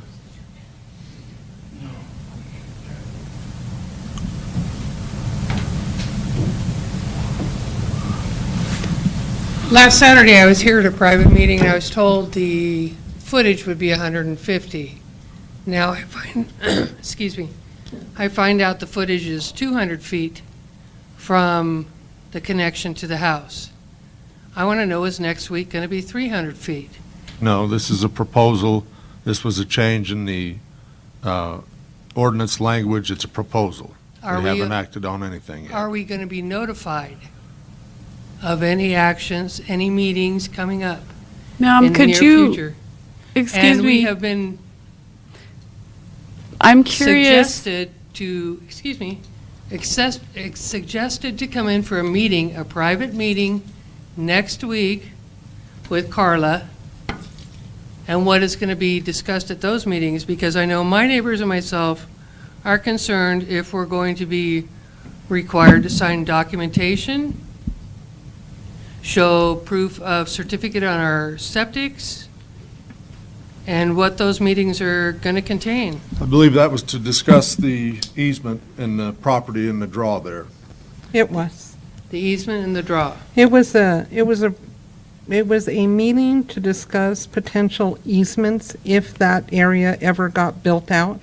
I thought we made it pretty clear in the meeting that there was no funding for that project. Well, there was at least 25 neighbors in that area that were not notified of a private meeting, that were not wanted at the meeting, and just by word of mouth to each other, we showed up, a quarter of us. And there's a lot more residents in Edgewood that need to be notified for these meetings, not just the ones that signed in Saturday, but they all need to have their voice heard. I will say the mayor reached out to one of the neighbors and asked them to tell One. as many neighbors as they One, could but find. there is 25 in that area that need to have their voice heard, not just one, and not just me, because I'm not afraid to talk. And it was, Counselor Jaramillo, it was specific to easements that might be necessary if that project ever got built out. So we were talking to property owners who would be impacted if it got to that point.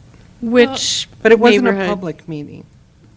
Which project in which neighborhood? The sewer line extension project? For 344. Section 2 and Section 3. Yeah, the 344 project. Because we'd all like to be aware of what's going on, the plan for our neighborhoods as a whole, not just as a section, but as a neighborhood. So we would like to hear it. Did they share any information with you Saturday morning? You did? Yeah. Okay, so I'm hearing that there was a private meeting initiated by our mayor, which the governing council had no idea was coming. Thank you, Audrey. No? Thank you, Audrey. That is one of my concerns. There was no private meeting initiated. It was held here. They contacted people out there as best they could. Perhaps what they're saying is they want the certified letters. I will say that don't this always has work. happened before when we're doing the road project on Church Street. Right. We just reached out to those neighbors on Church Street who would be impacted by the Right. project. So when we did the road project on Horton, we reached out to the preschool because they would be impacted by that road project. And it wasn't noticed as a public meeting and not everybody else was informed. So I'm not sure, I mean, I'll go back to the Church Road project. When we talked about the Church Road project, all we did, and actually door to door and walking through, was ask the neighbors on Church Street to come and speak to us because they were the ones who would be immediately impacted. That wasn't a public meeting, so Right. I'm not sure. It's like in the ordinance What there, we we've done have wrong early neighborhood notification. You talk to the people in the area that's affected by it. Right. Has this project already been approved by governing council? Well, the design's been approved by governing council, but I mean, I think we made it clear in the meeting, there is no funding for the project. That's what we were told about this project. I'm sorry? That was, we were told about the project that's currently underway in Church Street. At the time I questioned that project, I was told we don't have funding for it. We don't have funding to complete it, but we are always seeking funding to complete that project. I guess my main objection here is that I keep getting surprised by hearing things from the community that I feel like I should be hearing from mayor and administration Know about first. every neighborhood meeting? You know, if there's a big project that you're gathering information and inviting people privately, I would like the consideration and the respect of hearing that from you.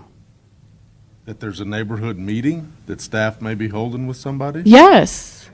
Yes, absolutely. We shouldn't be surprised by these things. I agree. Of course you do. Of course I do. You know, you make an issue out of something that's really not an issue. These neighborhood meetings, they've had This an ordinance means- for years. It's an issue to the citizens. The citizens that you have here, yeah, but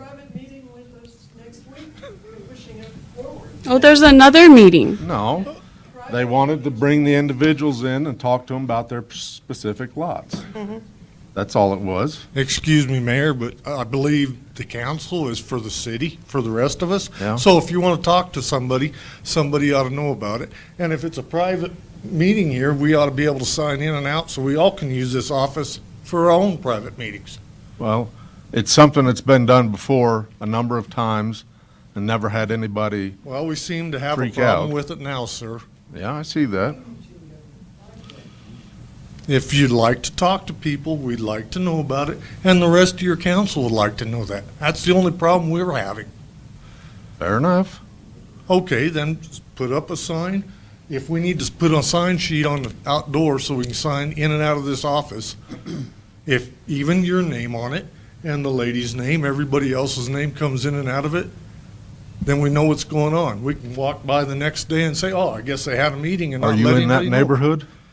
It's irrelevant. Yeah, My I know name's- that. My name is not on any land here. What area was it? Maybe it was my neighborhood. It wasn't your neighborhood. It was west of 344 north of Church. Okay, then it's irrelevant. Obviously, you upset a lot of people here.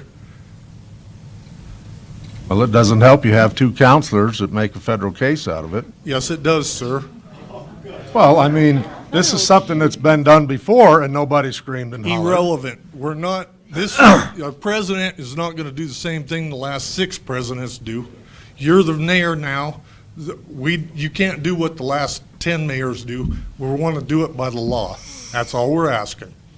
And what law are you referring to? The right law. The rest of us, that we want. Yeah. Just ask everybody here to sign a paper and have it done right. That's all we ask. So every time there's a neighborhood meeting, we got to notify the whole town? That would be pleasant, yes, sir. Or at least the governing body. Just because you own a little bit of land doesn't mean you own the town. I've never said that. Well, no, sir, you Mayor, haven't. council, point of order, please. Okay, I'm sorry. Can we please stick to the topic on the, It would be nice. No, only we can call point of order. You can't call that.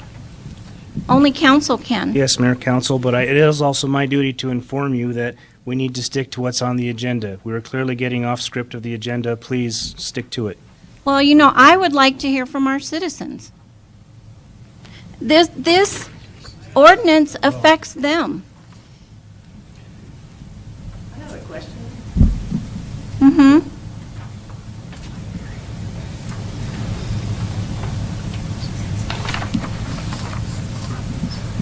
My name's Terry Matson. I live on Thunder Chief, next door to Laney. And I've owned my house out here since 2013. I've been listening and I read some stuff on the internet, and so far I haven't heard an explanation that makes sense of why you're doing a forceful takeover of EPCOR water. I mean, Ma'am? why? Why? It works fine, Ma'am? and the money comes from us, and that isn't. I appreciate your concern, but we're on the topic now of the sewer Isn't that the same rewrite. issue? No, it's not. No. Oh, well, so there's no way I can ever find out why exactly this is kind of going I think you forward. can find it out eventually. I But can find it out here eventually? tonight, we're on the topic of the rewrite of the sewer ordinance.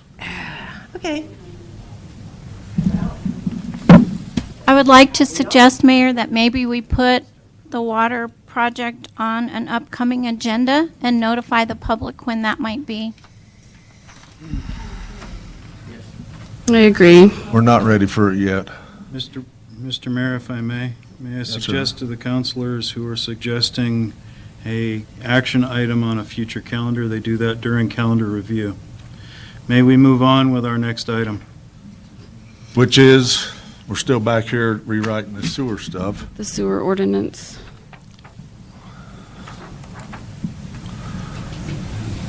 Okay, so are we talking about the sewer ordinance, or we're moving on? No, we're talking about the sewer ordinance. Okay. Well, one of the things, Mayor, I do have a question, getting back to the sewer ordinance.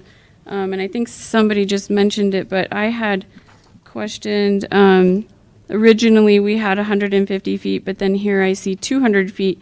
And I do not remember council giving that direction. So if we could just clarify that for Carla would be great. And I understood, but maybe I didn't hear that right, that there was some concern with 150 feet from the actual dwelling unit. but Right. I'll cede to your discussion. Yeah, so that would be a change in 2.03. I wasn't at the last meeting because I had a death in my family, so I wasn't part of that discussion. What would be the advantage of increasing the distance for mandatory connections? Mr. Mayor, if I may. Uh-huh.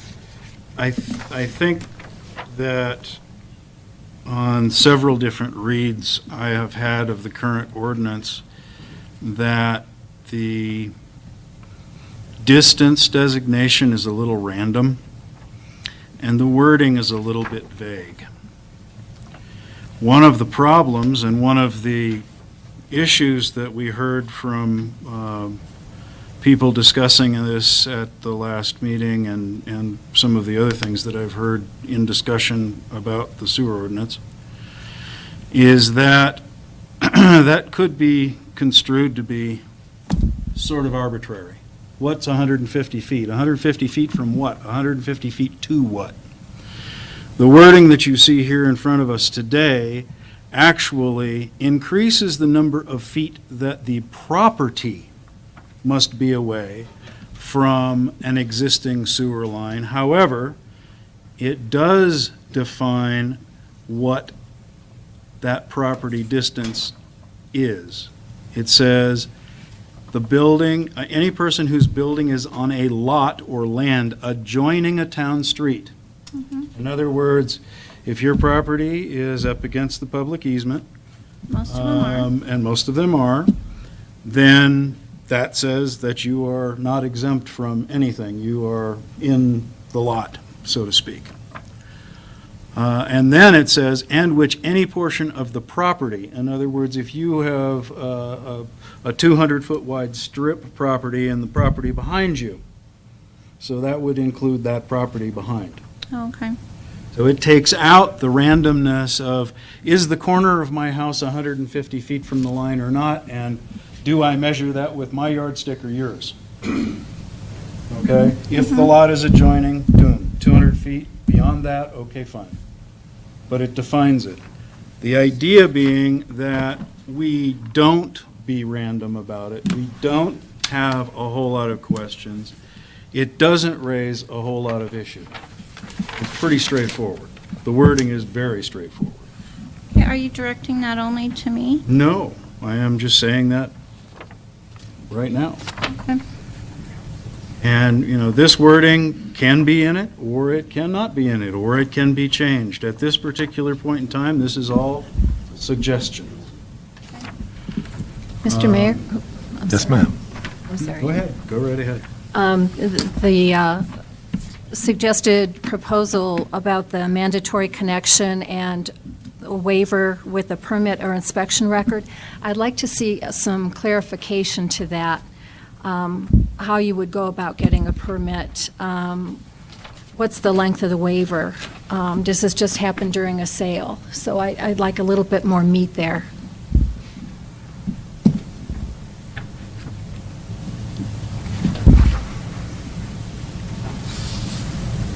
And one other thing, with the definitions, I see you added the commercial customer and the residential customer, and as Councilor Abraham had mentioned, there are 3 different kinds of services: residential, commercial, and industrial. If you look back at your definition for commercial customer, it says that it means any customer who is not a residential customer. I think we should add or industrial.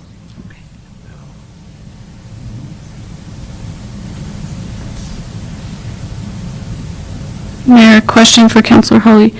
Could you repeat your point about the language related to a sale? Could you repeat your first point for me? I think she's talking about the waiver. The waiver, what was your first comment? I'm sorry, I missed the first part of it. I think I'd like a little bit more instruction in there about how you go about getting a permit. How current does that inspection record have to be? The length of the waiver? I would like to see more detail. Okay. Inspections are typically only good for 180 days.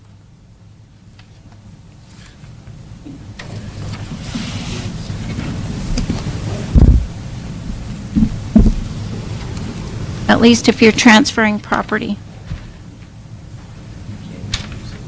If you're transferring property, you have to have a new one. Right, it can be within 180 days. You could have done the inspection prior to selling your home, as long as it wasn't more than 180 days.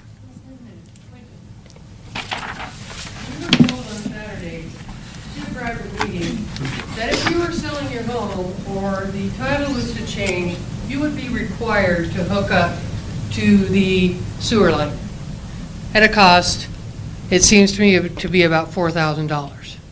If you sell your home, or if it's in a trust, it goes to one of your children, or if you die and it goes to your child in a will. So they will be required, no matter what the footage, to hook up. No, I think what we were My talking about. question is, if I'm leaving my home to my daughter, do I change it to her name now so that she's not required to pay the $4,000 hookup? If my friends' children have it in their trust, do we change our homes now to their names so they're not required to hook up because they're out of the 150, 200, possibly 300-foot regulation? Do we need to do that now so that if I die, my child doesn't incur that along with her already upsetness of losing a parent? I think the way we were discussing that was what would be the things that would trigger the hookup to the town. Right. And it would be maybe a transfer of ownership, because that's a point where you have these inspections, So do we need to or a time when do we need to do that an now on-site fails. before it comes? I don't know, we haven't effective? addressed it yet in this ordinance amendment. Well, this is just things that we as citizens Right. of Edgewood are thinking about, the future of our children, the future of our property, and how this is going to proceed. Right? So, I mean, if we need to make arrangements and legal proceedings as B to protect our interests in our property, as I'm sure a lot of people think about, it's not that everybody wants to think about death, putting things into trust, but we want to protect our property. And that's what the bottom line is.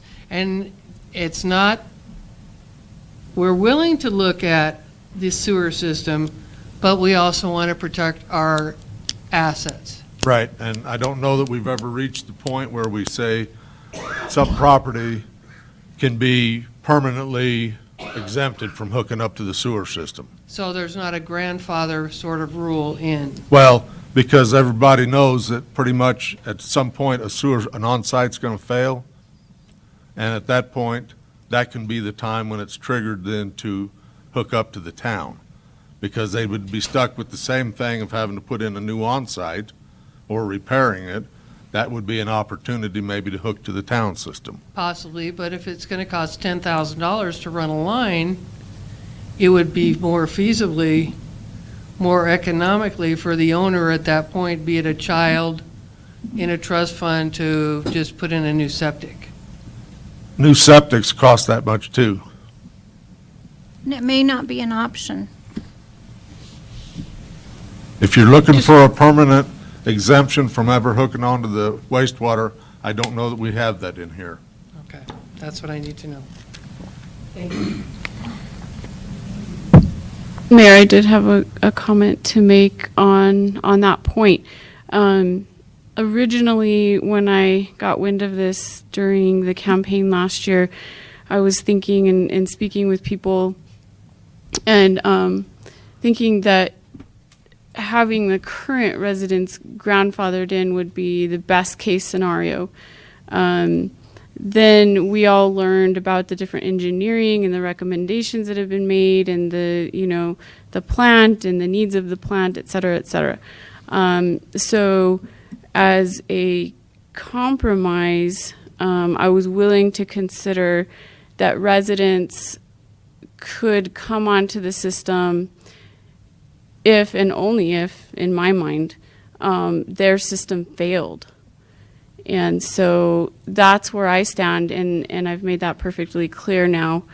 I'm not in favor of adding people on just because they sell their house and pass that cost along, or any number of other, reasons that it could be. And so I think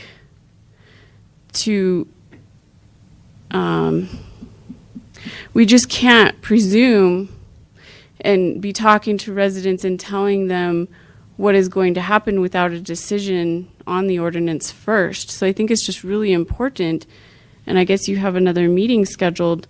It's really important that we're not giving out information that could be misconstrued as a decision by the governing body that hasn't been made. Nobody's done anything like that. Okay, so at this next meeting, what will be discussed? Well, there'll be individual meetings with Carla discussing their easements on the backside of their properties.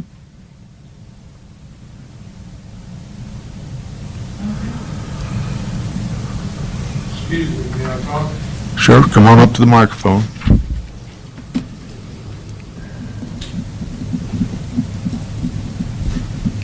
Well, we're dealing with the same subject. Why is it in a public meeting instead of just individually? Well, you have each people in this neighborhood, and that's got a lot, and each one of them's a little bit different, so you're talking to them about an individual easement. Well, it's still going to go to the next person, so it's still the whole community, is it not? Well, and they plan to talk to the other people. Why can't we hear what they're saying? Well, Well, it it seems goes like back to this meeting. Is this a closed meeting door every day? No. Then why isn't it publicized that you're going to have a meeting with somebody? It's just with staff. It's not a meeting of the whole governing body. Okay. So I needed. I don't remember the governing body discussing easements in relation to these projects and giving any direction on that at all. Well, easements are something you have to come up with when you want to extend lines. Yeah.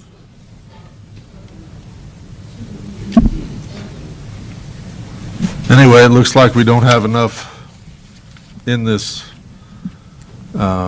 proposed amendment here to go ahead with it now. Have we got enough in there, Carla, for you to come back with more verbiage in there? Yes, I mean, I heard the recommendation from Counselor Hawley. I can take another stab at it. I would like to recommend that we back that 200 feet off to say 150 feet like we had before, and just clarify that it's within 150 feet of the sanitary sewer main, I think, which was what it was before, without increasing the distance. That would be my recommendation. And then I would also like to really see the map, or a map. I think that might have an impact on how we move forward. Counselor, the current ordinance says it's 150 feet from a building. Right. Do you want it to say 150 feet from a building or Well, 150 this feet says from the? any person whose lot. building is on a lot or land adjoining. I think all I would change here is the 200 feet back to 150 would be my recommendation. Okay. Is there a reason we need to have a distance in here? I'm just curious what the goal of that is. Because it's for mandatory connections. I know, but what does that accomplish? What are the differences in having this distance in here or not? Well, I guess if you fall within that distance, then you have to abide by the mandatory hookup or seek the exemption. Is it because the further back a home is, the more expensive it is? Well, if it's like 2 miles away, there's not much likelihood you're going to be asked to hook up to it. Okay. Right, but 200 feet, from my understanding, would cost more to hook up to it than 150 feet to the taxpayer. But you see the difference about the one currently is the distance of the building, where this one is the distance of the lot.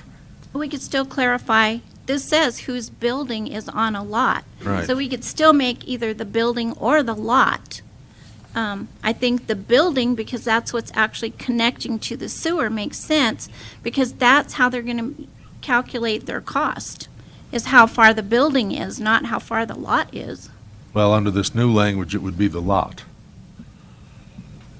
If the lot is Well, within... it says whose building is on a lot. At the end, it says, which any portion of the property is within 200 feet. But Whereas wouldn't that be the current almost one says any everyone? portion of the building. In what instance would a lot not be within 250 feet of the line? That doesn't make any That's why sense. the difference, that's what I'm telling you. The difference is the new language speaks to the lot, the current one speaks to the building. Okay, That's the difference. okay, I think I would like it to stick to the building, not the lot. Mr. Mayor, can I talk? Come on up. Gosh. First of all, I'd like to ask the two counselors that were making an issue about the mayor meeting with citizens and with no other counselors there. I'd like to ask you, have you ever met with your constituents, any of your constituents, without the other counselors being there? I have, but not with staff. I didn't have staff reach out to them Well, there's and no plan a law- meeting. There's no law and there's no rules Maybe- against you doing that. Maybe Or there, anyone else doing that. So I think you need to get off of that thing. Now, I'd like to see the council consider 150 feet from the lot line, not from the land, but from the lot line. That's pretty understandable. And I'd like to also see something in the ordinance that says no one has to convert to the town sewer as long as their system is operable and can pass an inspection. Yeah, that's what we were That's working what we on here. have. Yeah. There's no reason to worry people the way we seem to be doing. I have people back there that are really upset, and I can't say I blame them in a way, because we need to make up our minds what we're going to do. And this talking back and forth about it here without anybody, I can't hear you guys.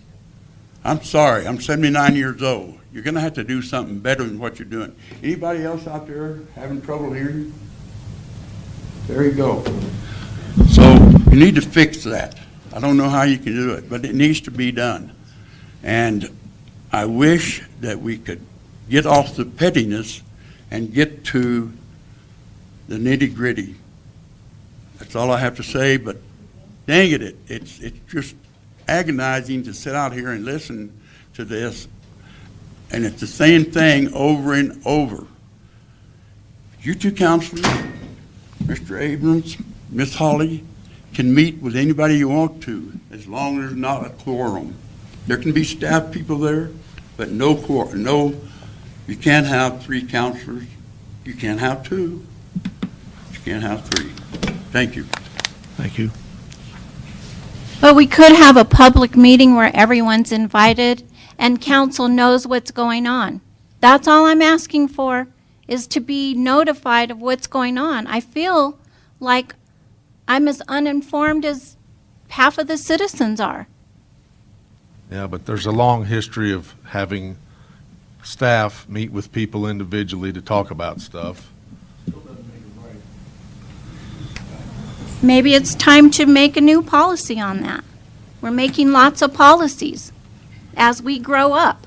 As we get back to this, what else do we want to have Carla add in there on the stuff on the back page? Well, if we're going to do a waiver, I think we need to kind of determine a timeline. Is it a waiver for 2 years, 3 years, 5 years, the life of the property? That would be, you know, some options to look at.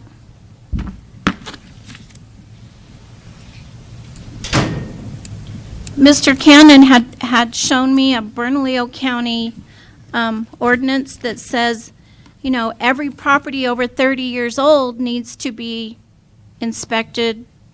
Yeah, that was in these Right. ones we got here from So- Bernalillo County. So, you know, that might be something we need to look at instead of just making certain citizens have their septics verified they're good. I mean, maybe all septics need to be verified at a certain time so that we're truly protecting groundwater if that's our goal.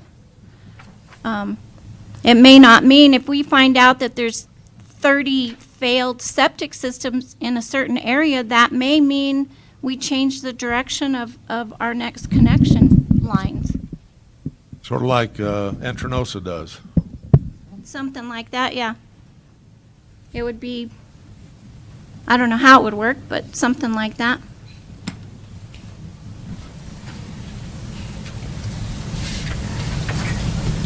Does Entranosa have sewer and water? Is that what you're saying? They do not.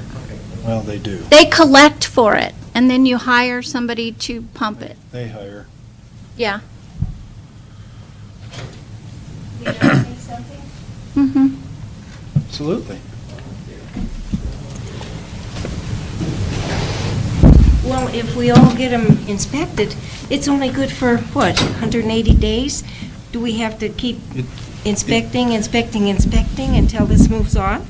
Inspection is only good for 180 days if you're transferring a property. Oh, otherwise, how long is it good for? Till you transfer property. Or Until as- you transfer property. Or as long as this waiver lasts. Okay, thank you. I have a question. You mentioned in your description about property being adjacent to a public road. What about if you're on a private road? You don't have to.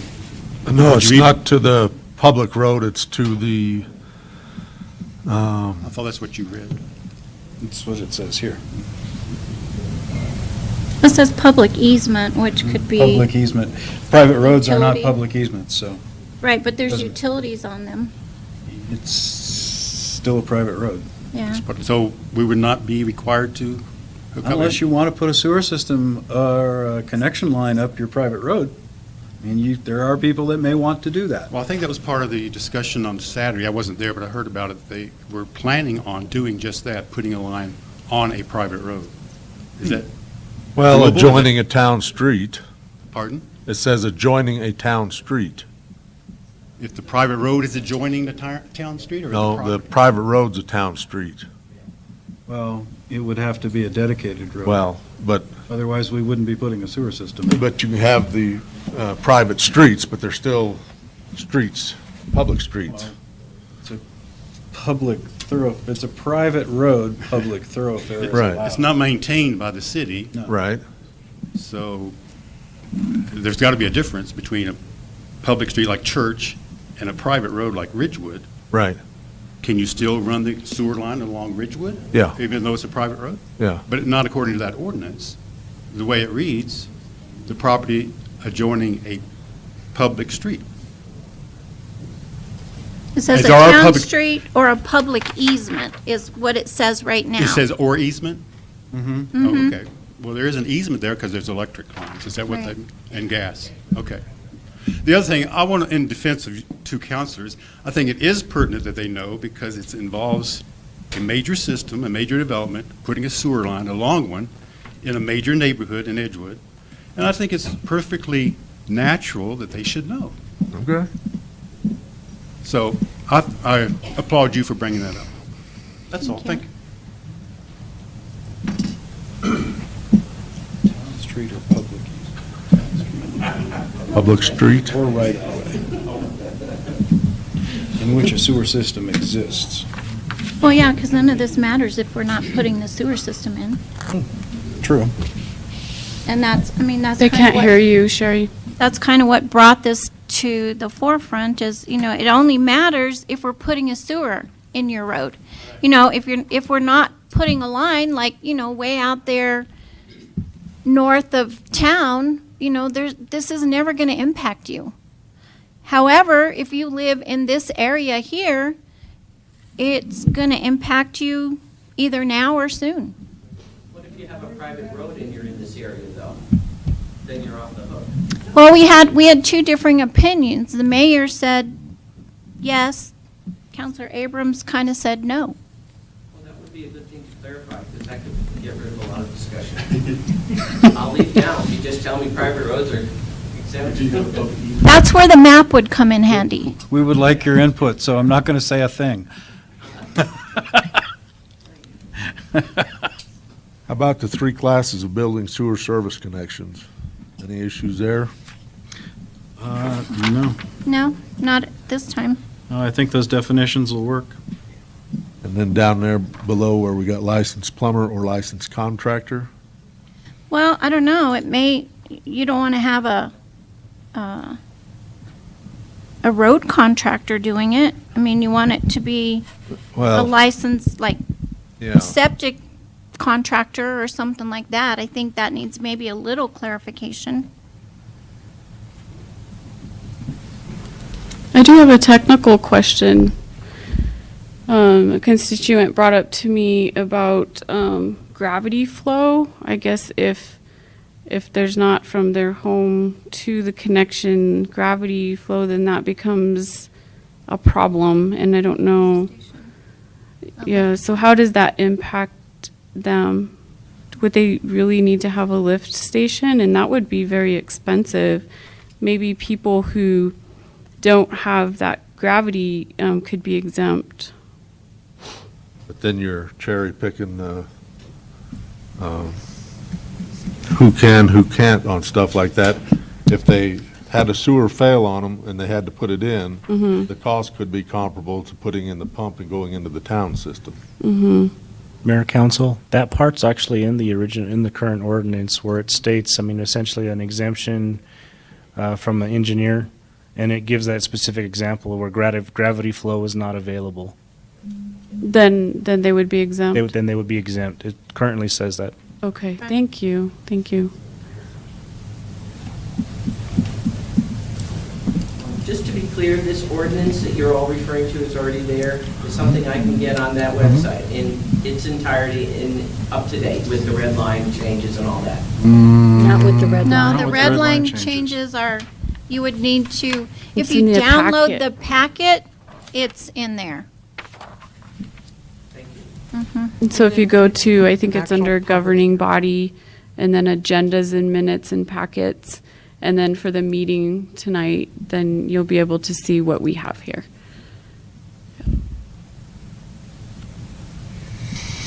So I think if we clarify what kind of licensed contractor, like a licensed I think sewer it's, installer or there's a something number like or that. whatever. And you mean define what type of contractor? Yeah. Yes, that would be great. CID actually defines who can lay septic lines. Okay. Construction Industries Division, which is So who Division of issues Tax and a Revenue. contractor's license. So Licensing that's division. actually defined under their license, what they can and can't do. So if a paving contractor tried to bid that, he'd be working outside his contractor's license, the scope of his Okay. license. But I'm talking about maybe a citizen is licensed at something. Can they do their own? That would be No, they can't do their own. Now, there is a provision with NMED that says a homeowner can install their own septic, but they cannot tie into a municipal sewer. That has to Okay. be done by a licensed contractor. Okay, thank you. Okay? So no language is needed to change there? Right, You might list the license number needed or whatever. okay. How about over on the backside, that residential property owners?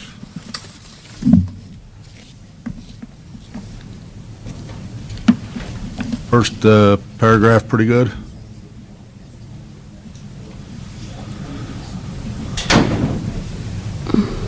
Yeah, I What think is- that's, as long as we need to define like how long, Right, the length of the waivers. well, even, you know, there's been questions here, is it at the transfer of property after it's 30 years old? Are we ever going to request them or require them to re-inspect this? Right.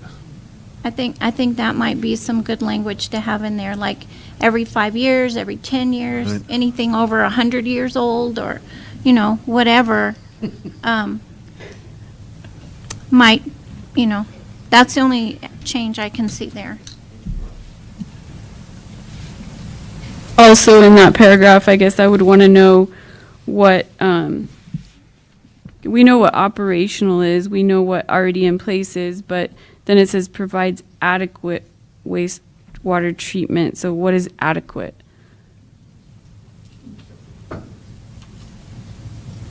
My assumption, you know how that goes, would be that it passes the permitting process or the inspection process. Can I just add something? Yes, please. So that is defined by liquid waste, by NMED, what is functioning on-site treatment. And any certified inspector, you know, has a form that they follow, and it would determine if it is if it's providing adequate waste. So Thank I don't know you. if that needs to be in the ordinance. It's already defined by liquid waste and NMED. Okay, thank you very much. And I had another constituent ask me, well, what if just the leach field fails? Can they replace the leach field without replacing the treatment system? Well, I just had a couple of questions. I'm Clay Williams. We've got property on Church Street. We've got an adequate septic system. It's been inspected. And we're probably not even going to fall in the guidelines because our property setback is beyond 250 feet. But I've been investigating with some other, some people that know what's going on with actually tying into the sewer line. I got a friend that does this. He set up the entire town down here northern New Mexico. And he was telling me that what's involved is that basically I'd have to core drill underneath Church Street. That's a cost of $18 to $25 a foot, depending on what you can negotiate. You only have to have a 2-inch line. You run a 2-inch line back to where your sewer line connects. You get a grinder pump, $600-700. We've got a GB98 contractor's license. I doubt if we would be able to do any of this or very much of this our own. Have to hire a contracted plumber to tie in, or somebody that's certified to tie into the sewer line. Have to hire someone to do the directional core drilling under Church Street. We've got 4 lots out there. If we ever have to do this, our plan would probably just be drill 1 hole and run 4 lines through it. Just sleeve it with a 6-inch line or an 8-inch line. My question is that we've got an adequate septic system that works. It's been inspected. Bill inspected it when we opened up Church Street Market. It's an old system, but it was never used. It was put in years and years ago and sat there dormant. And he looked at it and said it's still brand new. So if you give us a waiver, or you're considering the waiver portion of this thing, my conclusion would be just you waiver it until the system fails. As long Or as- until you build something on those other lots. Correct, yeah. Until if we develop the other lots, then maybe we would have to tie into the sewer system. I think that's what we kind of agreed on. Anything new that fits these distance criterias would probably have to be required. Yeah. From And the I- get-go. But where we have a septic now, of course, now if you do it from the property line, then we may fall under that requirement. If you do it from the building, we probably wouldn't. You know, my preference would be to where your stub out is off your building. That makes more sense to me because that's the actual line you're running. Right. You're not running just to the edge of your lot. You're running to where you're stubbed out, and you're just going to intercept from that point between your septic system. That's where you're going to tie on. And my question is, that also you said they had $1,100 fee to the town. What does that fee cover? What is included in that, or what's involved with what do we get for $1,100? As defined by the current sewer ordinance, it says it's an application fee and a capacity fee. Okay, so basically it's a permit to the Correct. town of Edgewood to go ahead and start As it's work. defined in the current ordinance, that is what it is. Okay. So okay, that's just, my 2 cents. Thanks, Clay. Thank you. Say Sure. something, sorry. So the thing that I'm not getting real clarification on, which is making me very nervous, is I just put in a septic service, brand new. Got permits from you guys, got permits from Santa Fe, had inspectors come out. It cost a lot of money to have a brand new system put in. And now you're saying, or it's not clear to me yet, but when I sell my house in 2 years, now I got to pay a bunch more money on a perfectly good system. Just to get, well, you're shaking your head, no, somebody's shaking their head, yes. I want to see that in the writing somewhere, that as long as my system is signed off by one of these inspector guys or whoever, then it should just keep on going down the road until that thing fails. Why are you going to, spend good money and then I got to go spend more good money? That's part doesn't make sense to me. The other part of this is the current wastewater system needs residential flow. I understand that. What does that but mean? what's that? Why do I have to put in a new system? What does that mean? What does that mean? That's why we're building the collection lines. Excuse me, the current ordinance says that the measurement is from the main. The current ordinance says it's from the sewer main, 150 feet to any part of the house. We have gravity mains, we have force mains, we have taps, and we have collectors. I don't think that's clear. It's significant because you can, I understand, tap into a force main, which means you have to have a pump that overcomes the pressure that's currently there. Gravity main is much less expensive. You have a condition of being on one side of the street or not, and there are quite a few different things that change the overall cost, including, I think there was a reference in there to particle size, which means it's undefined, so you may or may not need a grinder in every case, depending again on the size of the pipes and all this technical stuff that comes into play. None of that is defined. All of it is at the discretion of the so-called town administrator, who is a person with a license, credentials, or an elected person. So I think there's a great deal of technical stuff undefined at this point. I think that you need to talk to someone who actually knows what they're doing and get this stuff better defined. Thank you very much. Thank you. Well, Ms. Hubbard's had a very good point in that instead of rushing through here, maybe we need to get some more experts in here to discuss this with us, and maybe at a public hearing. Well, there'd have to be a public hearing before we amend the thing.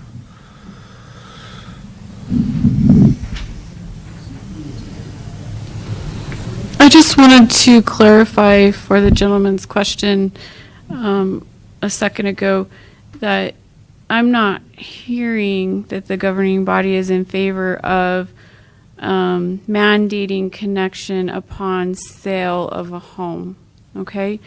What my understanding where we're at is that it's upon failure of a system, which for you could be years off. Now, what's not been decided that's been brought up here tonight too is how often would the town want to like check on it or look at a permit again. So Sherry said, 5 years, 10 years, 30 years, 100 years, that piece hasn't been decided, but that doesn't mean that you would be mandated to connect. It just means that they would be ensuring your system is still working properly. So, and you guys can correct me if my understanding is wrong. I mean, Councilor Hawley and Abrams, do you have any other, am I getting the temperature correct here? That's what I've heard you say, Councilor Abrams, so. That's kind of where I'm at. Yeah, yeah. And Councilor Hawley, were you still considering that they need to be hooking up if they sell their home?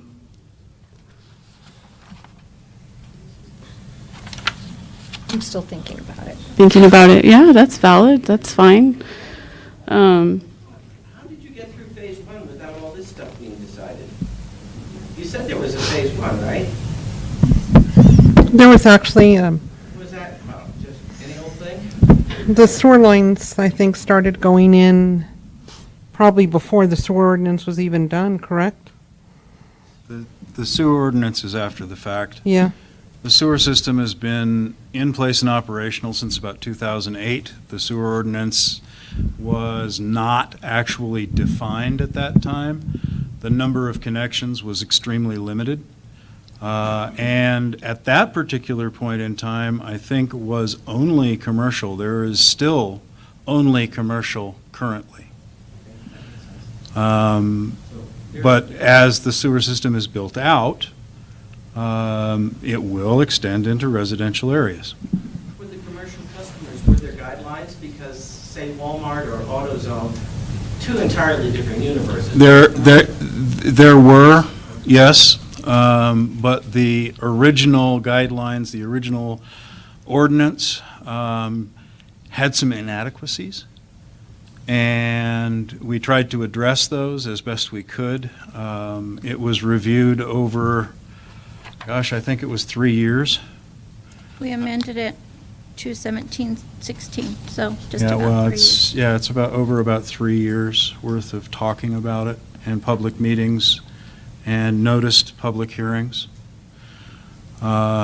It's not perfect, and that's why we're readdressing it at this point. And I don't think it's going to be perfect after we readdress it either, but we will try. Yeah, isn't it true that when you all passed the ordinance, the true intention was for new development? Yes. Yes. That was the true intention originally, because there was a subdivision that was possibly coming in behind Walmart. And so the developers would have, connected at that point, which would have made our treatment plant much healthier, right? And so that was the original intent that didn't get in the language that way, though.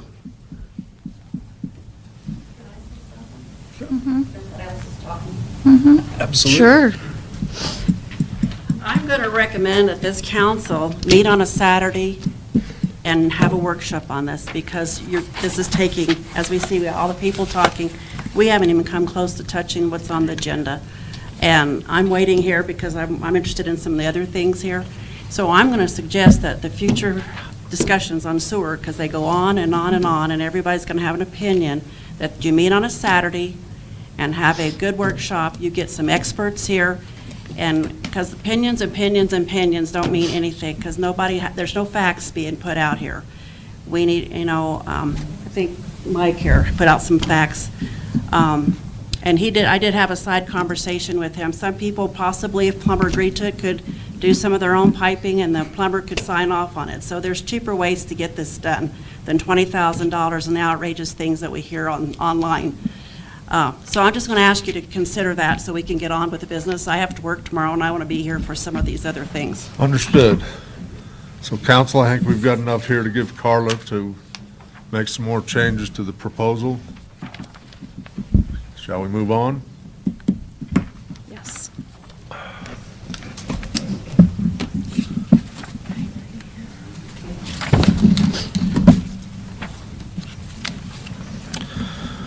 That brings us then to action items. First one up is discussion, consideration, action on Resolution 2019-03, a resolution indicating financial hardship and requesting participation in the NMDOT annual hardship sale. Counselors, this worked out pretty good for us this last year. I would recommend we try it again. Mayor, I know last year, Councilor Jaramillo had asked if we have a set budget for the resolution, to see how much, do we set that financial obligation or not? They give you the $25,000 voucher. Okay, and if you And find. we spent a little bit more than that to get a couple trucks. I think the loader and the truck, one of the trucks were covered by that, and then there was one more truck we got that we had to go a little over.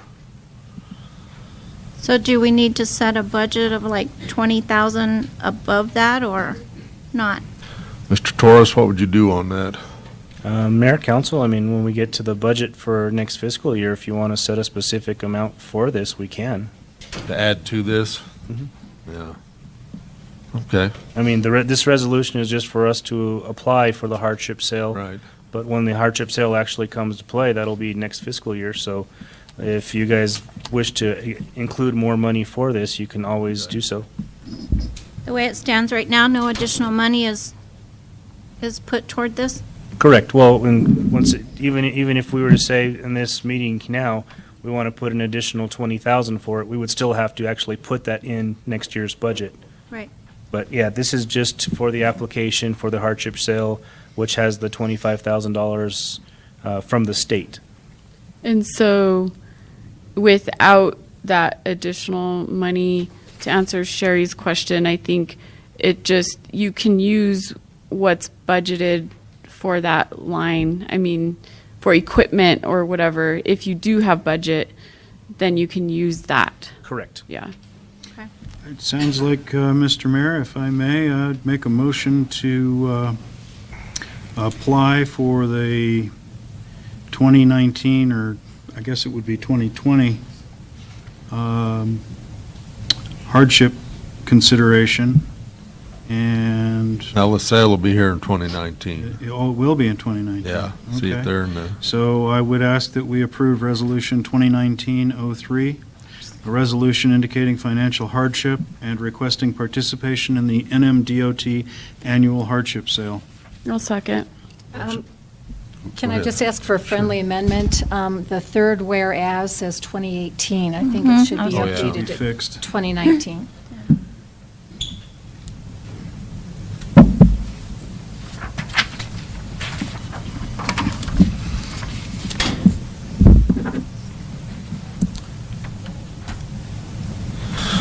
Okay, motion's been made and seconded to approve Resolution 2019-03, authorizing the town of Edgewood to apply for the New Mexico Department of Transportation 2019 annual hardship sale, with the caveat that the 2018 and the third whereas be changed to 2019. Do this on a roll call vote. Start here. Counselor Holly? Aye. Counselor Abrams? Aye. Counselor Abraham? Aye. And Counselor Jaramillo? Aye. Thank you, counsel. Next item is discussion, consideration, action, goals, and objectives for the comprehensive plan. Where's Tanya at? I'm right here. Tanya, I think she's going to present this tonight. Yes, since Maida Rubin from the COG could not be here tonight, then whatever committee members may be left out there, if you could come up to the podium. So the committee and myself will present for tonight. So this is for a resolution to adopt the goals and objectives for the Town of Edgewood Comprehensive Plan. Just an overview of how we got here. The Mid-Region Council of Governments has been working with the Town of Edgewood to update the comprehensive plan since June 2018. The contract is for 18 months, ending in November 2019. We had a steering committee, and input from the community is critical to updating the comprehensive plan, so a steering committee was formed early in the process, consisting of planning and zoning commissioners, an Edgewood Area Chamber of Commerce representative, a representative from the Parks and Recreation Committee, 2 developers, and town staff. The committee helped the COG staff identify current development issues to ask the public about and helped vet survey questions that would be posed to the public. An online questionnaire was made available to the public between September 10th and October 8th, 2018. It was promoted via the independent newspaper, the town website and Facebook page, the electronic message sign at the intersection of I-40 and New Mexico 344, and through the Greater Edgewood Chamber of Commerce website, Facebook page. And there was also a comprehensive plan kickoff public meeting held on September 11th, 2018, to spread public awareness about the plan update, the questionnaire, and to answer any questions. Overall, 432 people responded to the online survey. A full report documenting the questionnaires findings, including all write-in comments, is available on the town website. For the goals and objectives for the public meetings, we came to the questionnaire and findings and to get public input on the comprehensive plan's goals and objectives. 3 public workshops were held covering the various topic areas covered in the questionnaire. The topics of quality of life and public services and community facilities were covered in the November 13th workshop. Housing and transportation were covered on November 20th, and economic development was covered on December 4th. And we did have really good turnout for all of those. The COG staff distilled the input gathered in the public meetings and in the questionnaire and edited the existing comprehensive plan goals and objectives to better serve the town's current needs. The steering committee met on January 10th, 2019 to make final edits, and on February 4th, the Planning and Zoning Commission made the recommendation to Town Council to approve the comprehensive plan goals and objectives by resolution. Through the questionnaire and public meetings, Edgewood residents painted a picture of what they envision for development in the town over the next 20 years. While residents expressed a desire for enhancements to public facilities, a greater variety of housing types to suit different needs, and higher paying jobs in the town, residents want the town to preserve the small town rural feel that they associate with Edgewood. Write-in comments from the questionnaire cite and strong sense of community, country, small town feel, access to the outdoors, views of the mountains and dark night skies as things they would like to maintain in Edgewood for the future. Workshop participants identified sustainability as the principle that unifies and should underlie the town's various goals and the objectives for those goals. This means providing for the needs of diverse population, protecting natural resources, creating new jobs, and maintaining an educated workforce. Striving to preserve and enhance Edgewood's small town and rural character while making the town more sustainable is a framework of the following goals and objectives. And the goals and objectives have been grouped below, and here they are. Public facilities and services. Under that category would be natural resources, health, utilities, recreation, transportation, police and fire. And then we have economic development and housing. These objectives are numbered for organizational purposes, but do not indicate priority. So that's how we got to where we are tonight. Do you have any questions of what was put in your packet? Mr. Mayor? Yes, ma'am.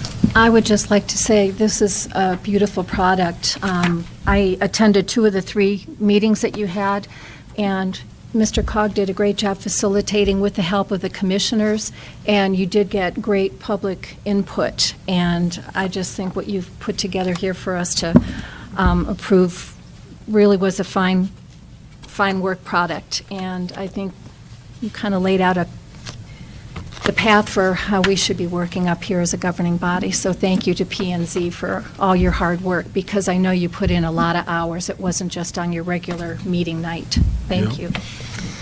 I concur on that. They had several meetings that were off their schedule, and I know it was a task for them to get there. I also really appreciate all the hard work. I know that it was an effort. I liked the survey and the outreach to the community, to get information and having those meetings. I'm not sure how the committee members were chosen. That part, I kind of missed that. I wasn't sure. But I do think that what's been put together here is pretty good. I mean, it's really reflective of what I saw in the survey and what I've heard from the community. So, yeah, it's good.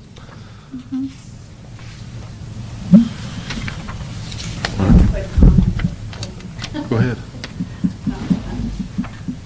This was really an interesting process in the survey, and we tried to really pay attention to what the people said, you know. And almost a good percentage of the town wanted a swimming pool, and everybody wanted to leave that off that plan when we were making it, but I said, no, people want that. They do. We at They least do. have a committee to look into the feasibility of a swimming pool. May never get one, but I wanted to let you know that we really did take the survey, things that were said, very serious, though, to try to accommodate what was reasonable, you know, to meet the public's desires. I just thought I'd just throw that little story out. And Thank you. I hear that all the time. Yeah, and in the future, maybe with the wellness center up there happening, you know, there could be some sort of, I mean, because water aerobics is a very, you know, good method of exercise. But yeah, I hear that all the time too.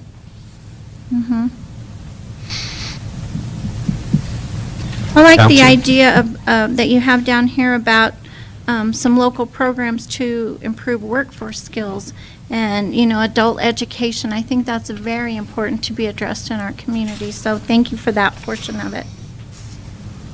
I'll entertain a motion. I'll move to approve Resolution 2019-04 Goals and Objectives for the Comprehensive Plan. Second with a comment. Go ahead. Having seen now several iterations of the Town of Edgewood's comprehensive plan, I think this is probably the most reasonable document I've seen in quite some time. This, however, I want to warn everyone, is the goals and objectives. It is not the comprehensive plan. So, with that, I will defer to you, Mr. Mayor, for a call for vote. Motion's been made and seconded to approve Resolution 2019-04 Goals and Objectives for the Comprehensive Plan. Do it on a roll call vote. Start there, Counselor Abrams. Aye. Counselor Abraham. Aye. Counselor Jaramillo. Aye. Counselor Holly. Aye. Thank you, Counsel.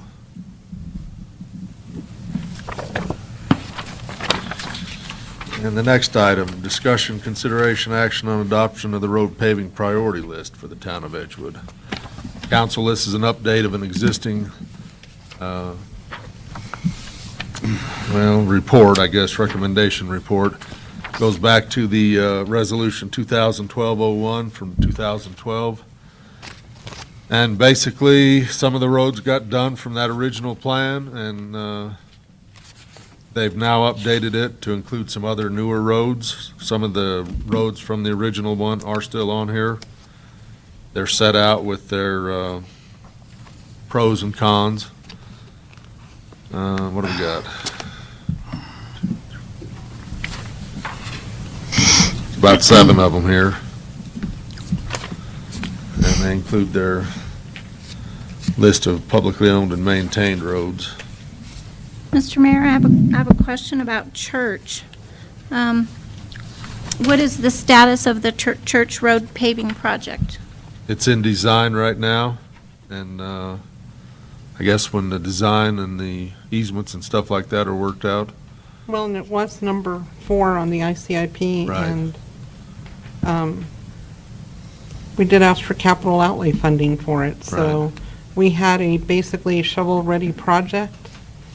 We don't have all the construction funds in place, but we are planning to move forward when and if we get them. How much, oh, I'm sorry. Excuse me. Go ahead. Can you tell me how much we have and how much we're lacking or hoping to get? I believe we are hoping to get for paving, it depends. There are a couple of different design alliterations. One with a trail, because we talked about complete streets before. So if we got our wish list, I think it would be about $1.3 million. Mr. Mayor, if I may. Yes, sir. Before we get too far off into the weeds with this report, I'd like to actually thank P&Z for their work on this. I think this is the second report that we've gotten from a P&Z since 2012, and believe the resolution of the council in 2012 was to be an annual report. It's been a long time in coming, and thank you very, very much. Appreciate it very, very much. And the narrative here is absolutely well worth reading. The considerations, the different things that were looked at, all of the values that were put in, and all of the different things that were weighed one against the other to determine which roads and what the priority was, I think were very, very well done. Thank you. Thank you. Thank you. I do have one additional question on methodology. It says estimated average of daily traffic. I didn't see the traffic counts on here. Were they done? No, that was the one thing we run into, that wagon or whatever that James has with the radar thing on it. It can do counts, but it's been broken. And Mr. Cog, I guess back in the original 2012 one, Mr. Cog would do traffic counts on these roads. They don't do that anymore. So our only choices was to try and fix that speed wagon thingy, speed sign, or hire somebody to go out and do the manual traffic counts. Never quite got to it, but their consensus was that these are roads with a lot of traffic on them and the other things, and so they're in here with that. That was just a thing that we had it in 2012, we didn't have it this time around. I would like to see if we could get that information. Yeah. I think it would be helpful in rating the roads. I have a question. How does this line up with our ICIP? Because we had the discussion and council did put the roads in order. I remember pretty clearly that we had that discussion. Oh, Sherry has. I you brought have the it. ICIP so that we could, because several of them And it's in order of how we had talked about it? Not necessarily. No. No. In fact, it says that in here. That meeting that we had, we took quite a bit of time for all of us to go through and put them in order. And specifically, I do remember a road that I don't know if it's on here, but one of Norton's roads that he had shown us pictures of, that the pavement was failing. That was a pretty critical one over by Coyote Crossings that needed to be repaired. And I don't know, is that on here somewhere? Well, that was, No, that's already being taken care of. But Okay. Counselor, it says down here, the Planning and Zoning Commission is honored to present this list of, in, wherever it was here, no particular order. right. No, that one's already being dealt with, Counselor Harmio. Okay, great. Could we maybe get an update on these as to maybe a different color? Which ones have been done? Which ones are in the process of being done? Which ones are funded but not done? I mean, that might be helpful to help us keep them. We could create an Excel spreadsheet for you. Okay, thank you. Linda, you are on the committee. Actually, I'm not on the P and Z committee, so I. No, but you were on this? On the comprehensive plan. Comprehensive, okay. Yes.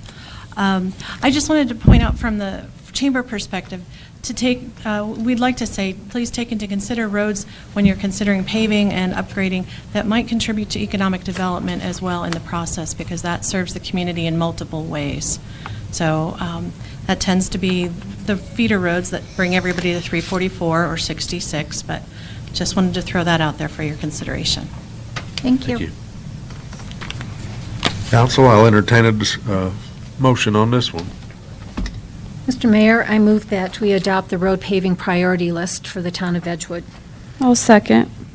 Motion's been made and seconded to approve the adoption of the road surfacing priority list set out here February 2019. Do it on a roll call vote. Start down there, Counselor Abraham.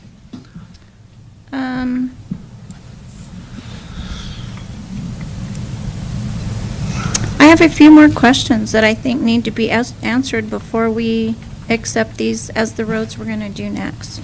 So I'm going to say no at this time. Okay. Counselor Jaramillo. Aye. Counselor Holly. Aye. Counselor Abrams. Aye. Thank you, Council.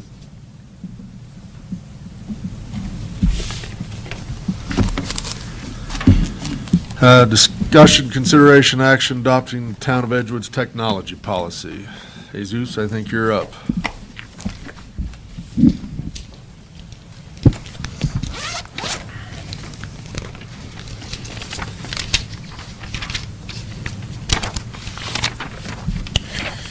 Okay, this is the computer policy that I'm proposing, which contains most of the rules that Town of Edgewood needs. So I'm pretty much going to summarize the whole policy, the important parts. So who does this policy apply to?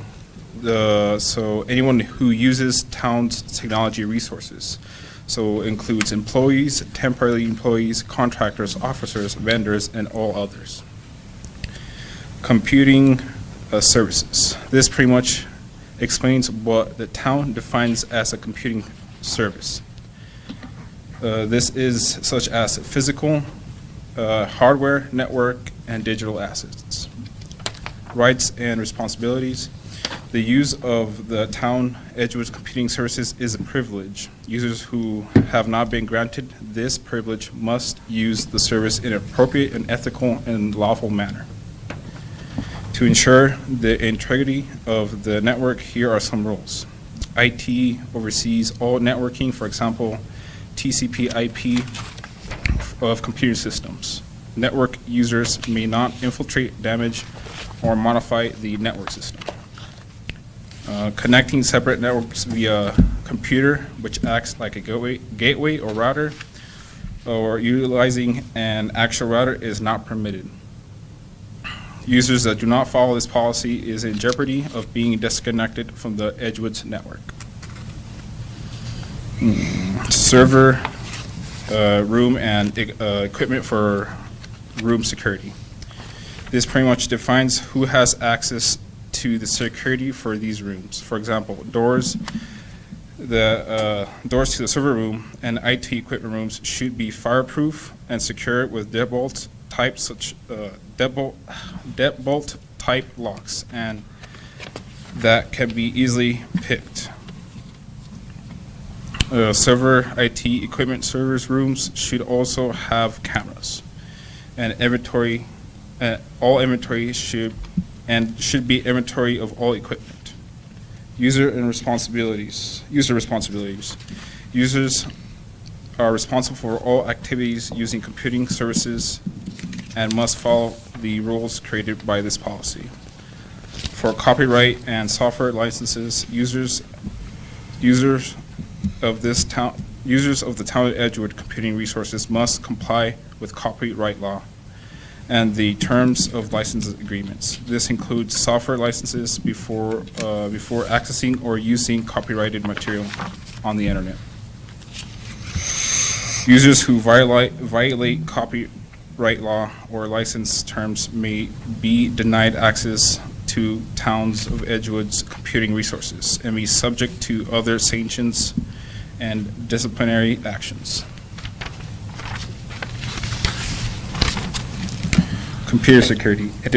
Individuals using computing services are responsible for keeping accounts and passwords confidential, and for safeguarding all town's data and information, especially those covered by state, federal regulations such as FERPA, GLBA, and HIPAA.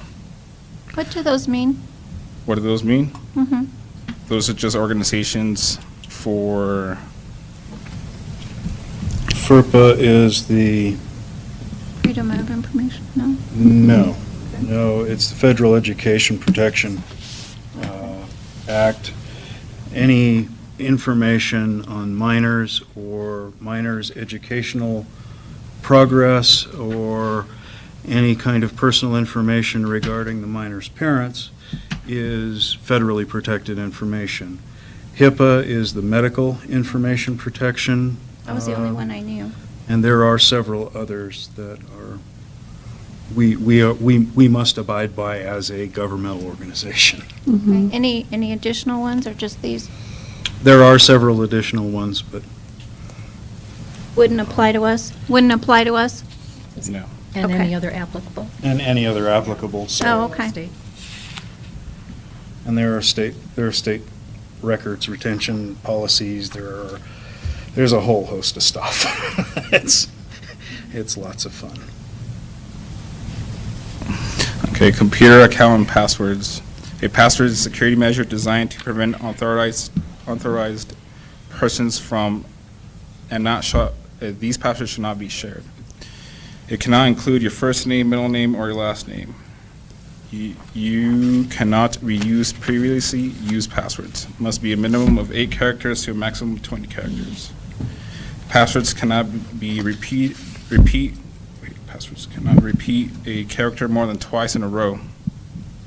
Passwords must contain at least 3 of the following 4 sets: numbers, uppercase, lowercase, and special characters. Account termination and locking.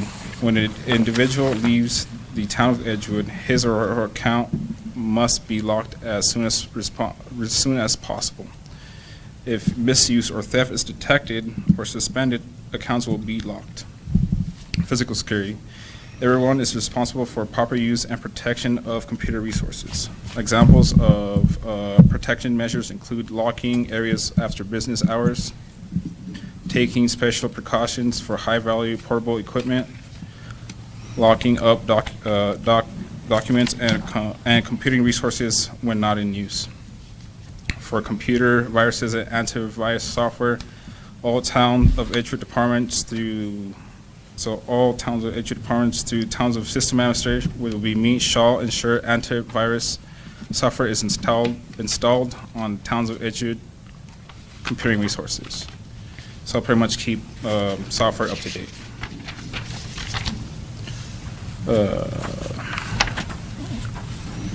Acceptable computer use. Town of Edgewood reserves the right to block access to any electronic resources that are denied in violation and are deemed in violation of this policy. The town of Edgewood will disclose any illegal or unauthorized activities to appropriate personnel or law enforcement agencies. Personal use. The town of Edgewood allows personal use for computing resource services. Such must not interfere with employment fulfilling his or her job responsibilities. Consuming significant time or resources interferes with or interfering with other users' access. Sanctions. The misuse or unauthorized access to or destruction of the town's services in violation of the laws or town of Edgewood policy may result in sanctions.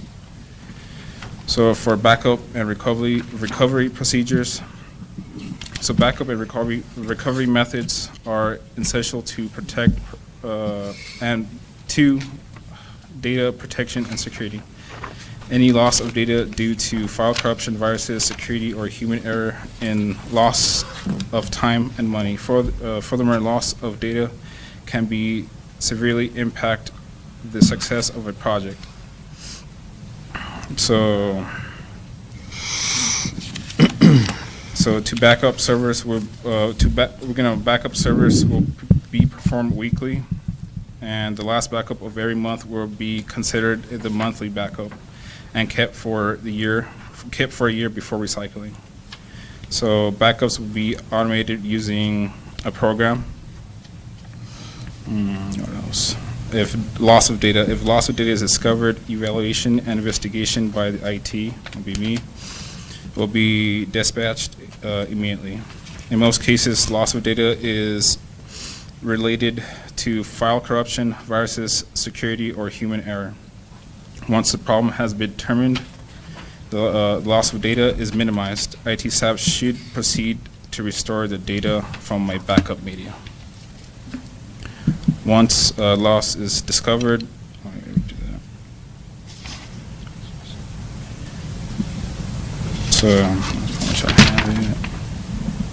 so data will be saved in different locations for redundancy purposes. So on off-site backup media. That's what I have. Any questions?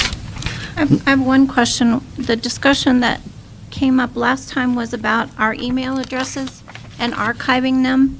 Do we still need to archive them, or do you archive them for us? Well, Outlook archives them for us. It's a cloud-based software. Okay. Anything else? Mr. Mayor, if I may. Go ahead, Counselor.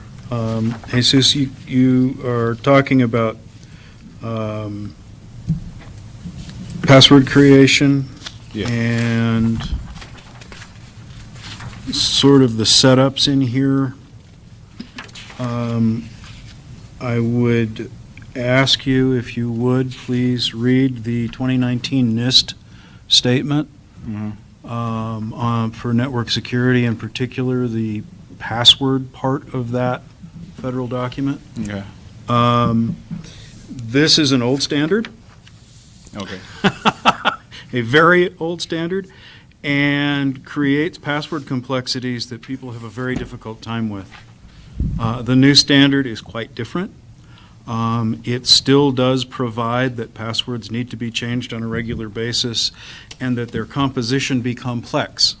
However, the complexity that is currently recommended both by security experts and the federal government at this point does not go quite as far afield, using upper and lowercase, special characters, and various other things. Some of the problems are that many applications do not accept the special characters. In fact, older systems did not accept anything more than 8 characters or numbers. So there are some changes that I think might help people utilize the computer resources a little bit more easily. I do agree that complex passwords are very nice, but they are also very difficult to remember if you don't have some sort of mnemonic or something else to remember them by. Okay. So review that, and perhaps you might want to revise this part. It will make it easier for everybody. Okay. And still make it difficult for hackers. Okay. Or impossible. Mr. Mayor? Yes, ma'am. I have a few items myself. First of all, I want to say this policy is needed, so I'm glad that you put the effort into drafting this for us to look at. On the top of the second page, I think for number 2, it should read rights and responsibilities. Yeah, I Okay. typo that. And then if you look at page 2 and 3, the numbering, you've got 2 to 3 and then to 2, so you might want to look at formatting that. And I also had a question, this is on the third page under number 3, the server room. The last 2 bullets, the first one says, a complete inventory of server room and IT network room equipment, including brands, models, serial numbers, and physical descriptions. It says should be completed and kept up to date. Can we say will? Will. I mean, instead of should?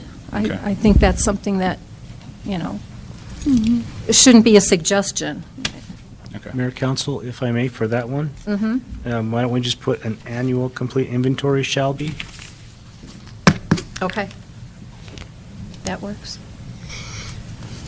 And then the same thing on the bullet point underneath that, instead of saying should, it reads, a system for securely disposing of unwanted disks, tapes, cards, hard drives, printed paper, and anything else that could contain confidential information. I think it should read, will be implemented, Okay. just to make it a little bit stronger with some teeth in it. I also kind of question, now this would be 1, 2, 3, 4th page, 2.11. Second paragraph that starts with generally. Generally, software which the town is not permitted or not licensed to use shall not be installed on town's computing services. However, software which has been personally acquired is permitted to be installed on town computing services. And I don't know that you want to do that. So I think that's something maybe that needs to be addressed.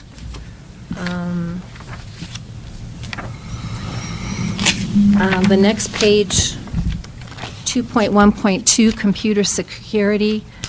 In the second line, it mentions safeguarding all university data. So Yeah, I saw that that too. doesn't apply.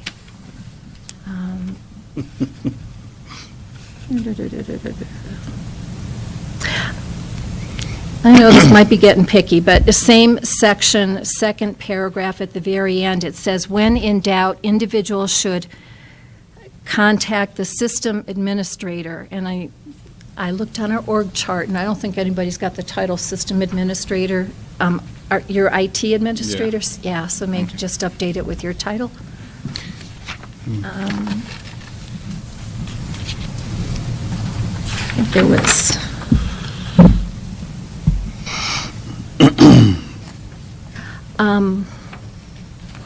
I don't know what page this is, but it's big number 3. There's an idea. Let's put some page numbers down at the bottom. Unacceptable computer use.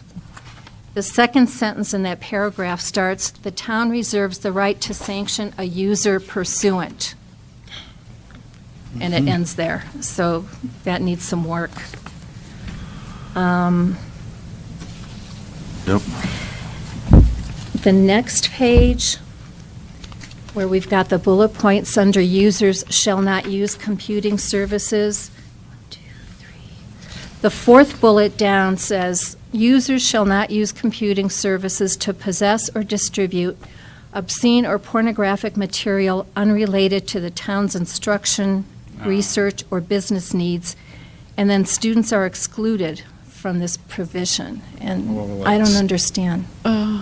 Like for like the library stuff. Oh, I don't know what you mean.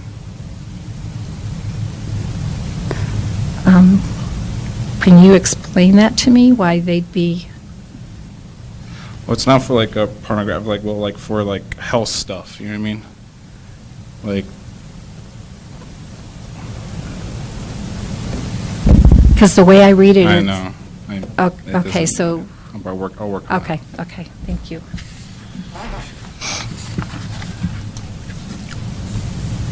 And it does say unrelated to town business, which it probably would never relate to town business. Mayor, So- council, actually, law enforcement, good example of where it would relate. They have to deal with stuff that most of us don't ever want to look at or consider, but they have to deal with Sure. it, so. So maybe that's the exception then, that we could, That type of stuff for autopsy reports, things like yeah. that, transferred through to our computers. And just thinking about business though, I mean, you know, yeah, but I can see with you all. And I just one last one. On the last page at the very top, it says backup failures will be reported to the Director of Information Technology. Do we have one of those, or should it be your title? be me. Okay. That's all I've got. Thank you. Mr. Mayor, if I can throw another couple of cents on this one. I think this is a really good start. Okay.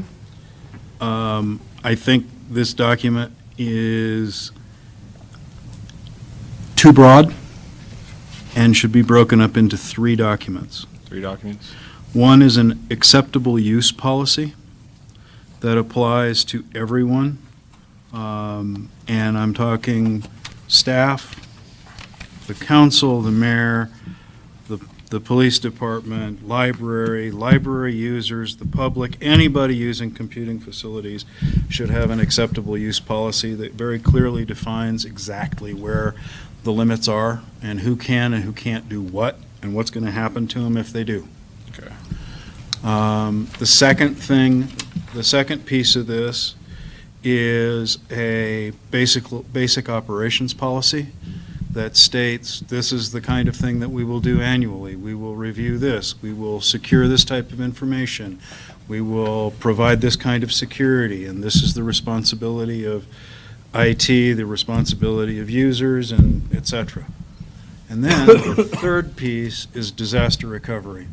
Leave disaster recovery out of the general policy, make it a separate item. Okay. Disaster recovery is a world unto its own. It has legal ramifications, and it does not need to be part of your general policy. It should be a separate item. Okay. Just a hint. Council want to make a motion to table this to? I would make a motion to table this for further review at a future council meeting to be determined. And do, Like tabling like that, but I think that's where we're at. Yeah, don't We need to be give a them date, like a sir. timeline, like the middle of March or the middle of April or tax day or Ouch. something. April 15th? and do we want to add into that the 3 separate policies? I'm okay with that. Are you guys? Yeah, I think. Counselor Hawley, I would yeah. very highly recommend it be broken into 3. Yeah. And probably be brought back as individual pieces. Yeah. So maybe we just want to have him redo this. and Well, not that's why I table. think we table it, because Table it, or- we table it to a future council meeting. I think to bring the first part back in April wouldn't be a bad plan. April? Okay. So, Well, you could always just make no motion, give him direction, let him go on and work on it, and when he's ready that to would bring be us something cleaner. back. I'll do that. I'll withdraw my motion. Yeah, and that way we just, you've got some direction from Counselor Abrams. and I'm sure he'll be more than happy to help you put some of that together. We'll see you when you're ready to have something to look at again. Yes, sir. I did have one question on environmental controls. I think it was at the new police station upstairs in the attic where I was very concerned about the temperature of where the server was at. And so I was just curious if there's anything as far as environmental controls. I saw that you had security of the server, but I can address that because I had that concern as well. The server rack that's in there is actually chilled. okay. So it has its own air conditioner built into it. That's convenient. That's good. My problem is single point of failure. If the power goes out, well, I guess the servers go down too, but so nonetheless, it did get warm real quick. Thank you, Jesus. Thank you. Next item is a closed session. I'll entertain a motion. Mr. Mayor, I make a motion to go into closed session pursuant of NMSA 1978, Section 10-15-1H8, a discussion of the purchase, acquisition, or disposal of real property or water rights, specifically as it relates to encroachments into existing easements, and the acquisition of additional easements for trail and road projects. Motion's been made. We got a second? I'll second. Mayor, discussion? Go ahead. I just, I thought about this, and I'm wondering if this is actually allowed without having a specific negotiation or a specific property in mind here. I don't know that general discussion over property like this can go into closed session. So I guess it's really a legal question, but I'm kind of hesitant to do that, to just go in and discuss, overall. I think we have enough for you to discuss tonight that's sort of semi-specific, that we can have a discussion and, come out of it with some idea of where we want to go with it.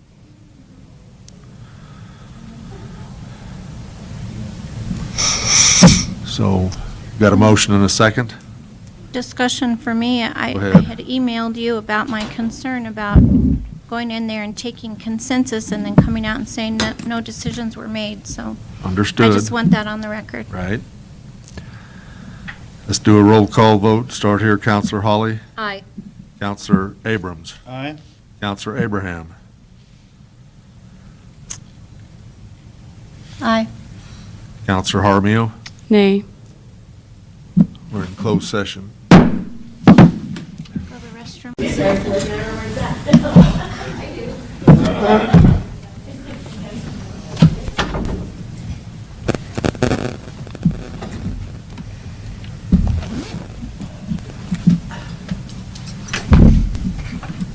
And Counselor Abrams fainted. See you, Cheryl. He's losing blood. That'll happen every once in a while. Was this helpful at all? Do something, start bleeding like It just, it has them on there, and the plan didn't put them in any particular order, so that's good. Yeah. Did you pass out everything you had? Yeah. I only had 3 copies. Okay. So, Did you get one of those? Here. Go ahead. well, Juan has one, Okay. so.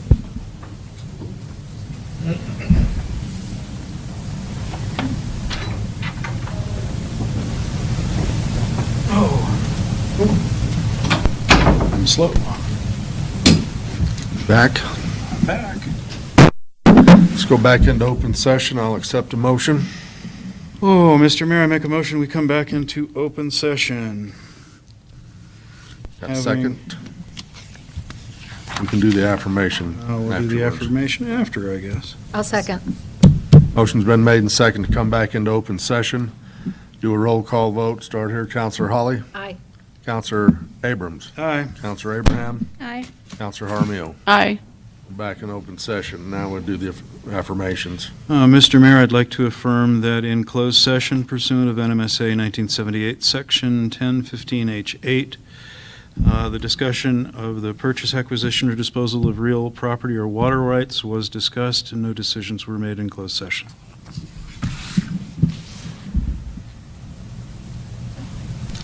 Anybody? Counselor Holly, do you affirm? I so affirm. Counselor Abraham? I so affirm that we discussed only purchase of acquisition and disposal of real property and that I made no decisions. Counselor Harmiel? I affirm that we only discussed what's shown here on the agenda under 5A, and I made no decisions.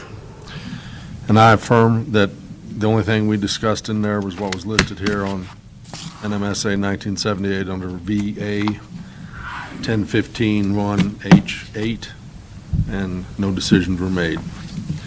Next item is calendar review. Next regular council meeting will be March 6th. Mayor, I did have comments under calendar. I wanted to kind of clarify what we were talking about earlier as far as the private meetings and meetings that are coming up this next week. I wanted you and certainly Carla to know that, part of doing the town's business is meeting with individuals and is meeting with residents, and you should be able to meet with your constituents. I don't have a problem with that whatsoever. What I guess reacted to more than anything is just being taken aback by and being surprised by people that are coming in neighborhoods with information that's being distributed to them, and really kind of without our knowledge ahead of time, and really before this ordinance was even has been decided, I guess. The guidance isn't really there yet to give them.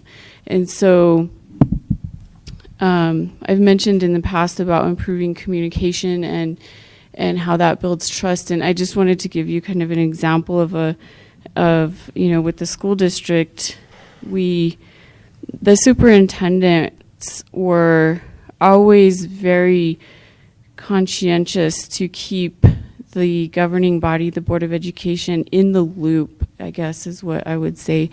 And so, for example, with the closure of, I can't say always because they weren't always, right? But with the closure of the buildings here, the superintendent would tell us, would you like us to meet with Big Brothers, Big Sisters, or Boys and Girls Club, that's what it was. Do you want us to meet with them? Do you want us to meet with a representative from CNM? Do you want us to meet with Mesa Lands? Because it's not just the meeting itself, but it's the whole theory and direction that you're taking the governmental entity into, if that makes sense. So it's not just that you're meeting with people, but it's this whole second phase or third phase or whatever. And this is such a sensitive topic to everybody that what I'm used to is just that the administration would send us emails, they would send us texts. If we had a big snowstorm, we would get a text about plans. And so, I didn't hear anything when we had that big storm, and there were people that couldn't grade roads and everything. And so then I'm hearing from constituents. So I guess I would just appreciate more proactive communication, like I've said before. It's not that I don't think you should meet with people, okay? That's not the point of it. The point of it is just to make sure that the governing body is aware, and also that whatever's being communicated to them is essentially what's been agreed upon here by the governing council. And I think I'm just used to them being more respectful of, so the perspective is that the elected officials should never really be surprised or shocked to hear something, I guess, because the administration could definitely let us know about those things ahead of time and just kind of keep us in the loop. So that's what I'm requesting as far as future meetings. Even just simple emails, would help as well. A workshop. So we heard from Ms. Hubbards that she said that a workshop would be good, and I wholeheartedly agree. And so I would request that we add that to a future calendar. And also, I think we need to put something on in the future about the water situation, so it doesn't go 6 months again, and then, again, surprise.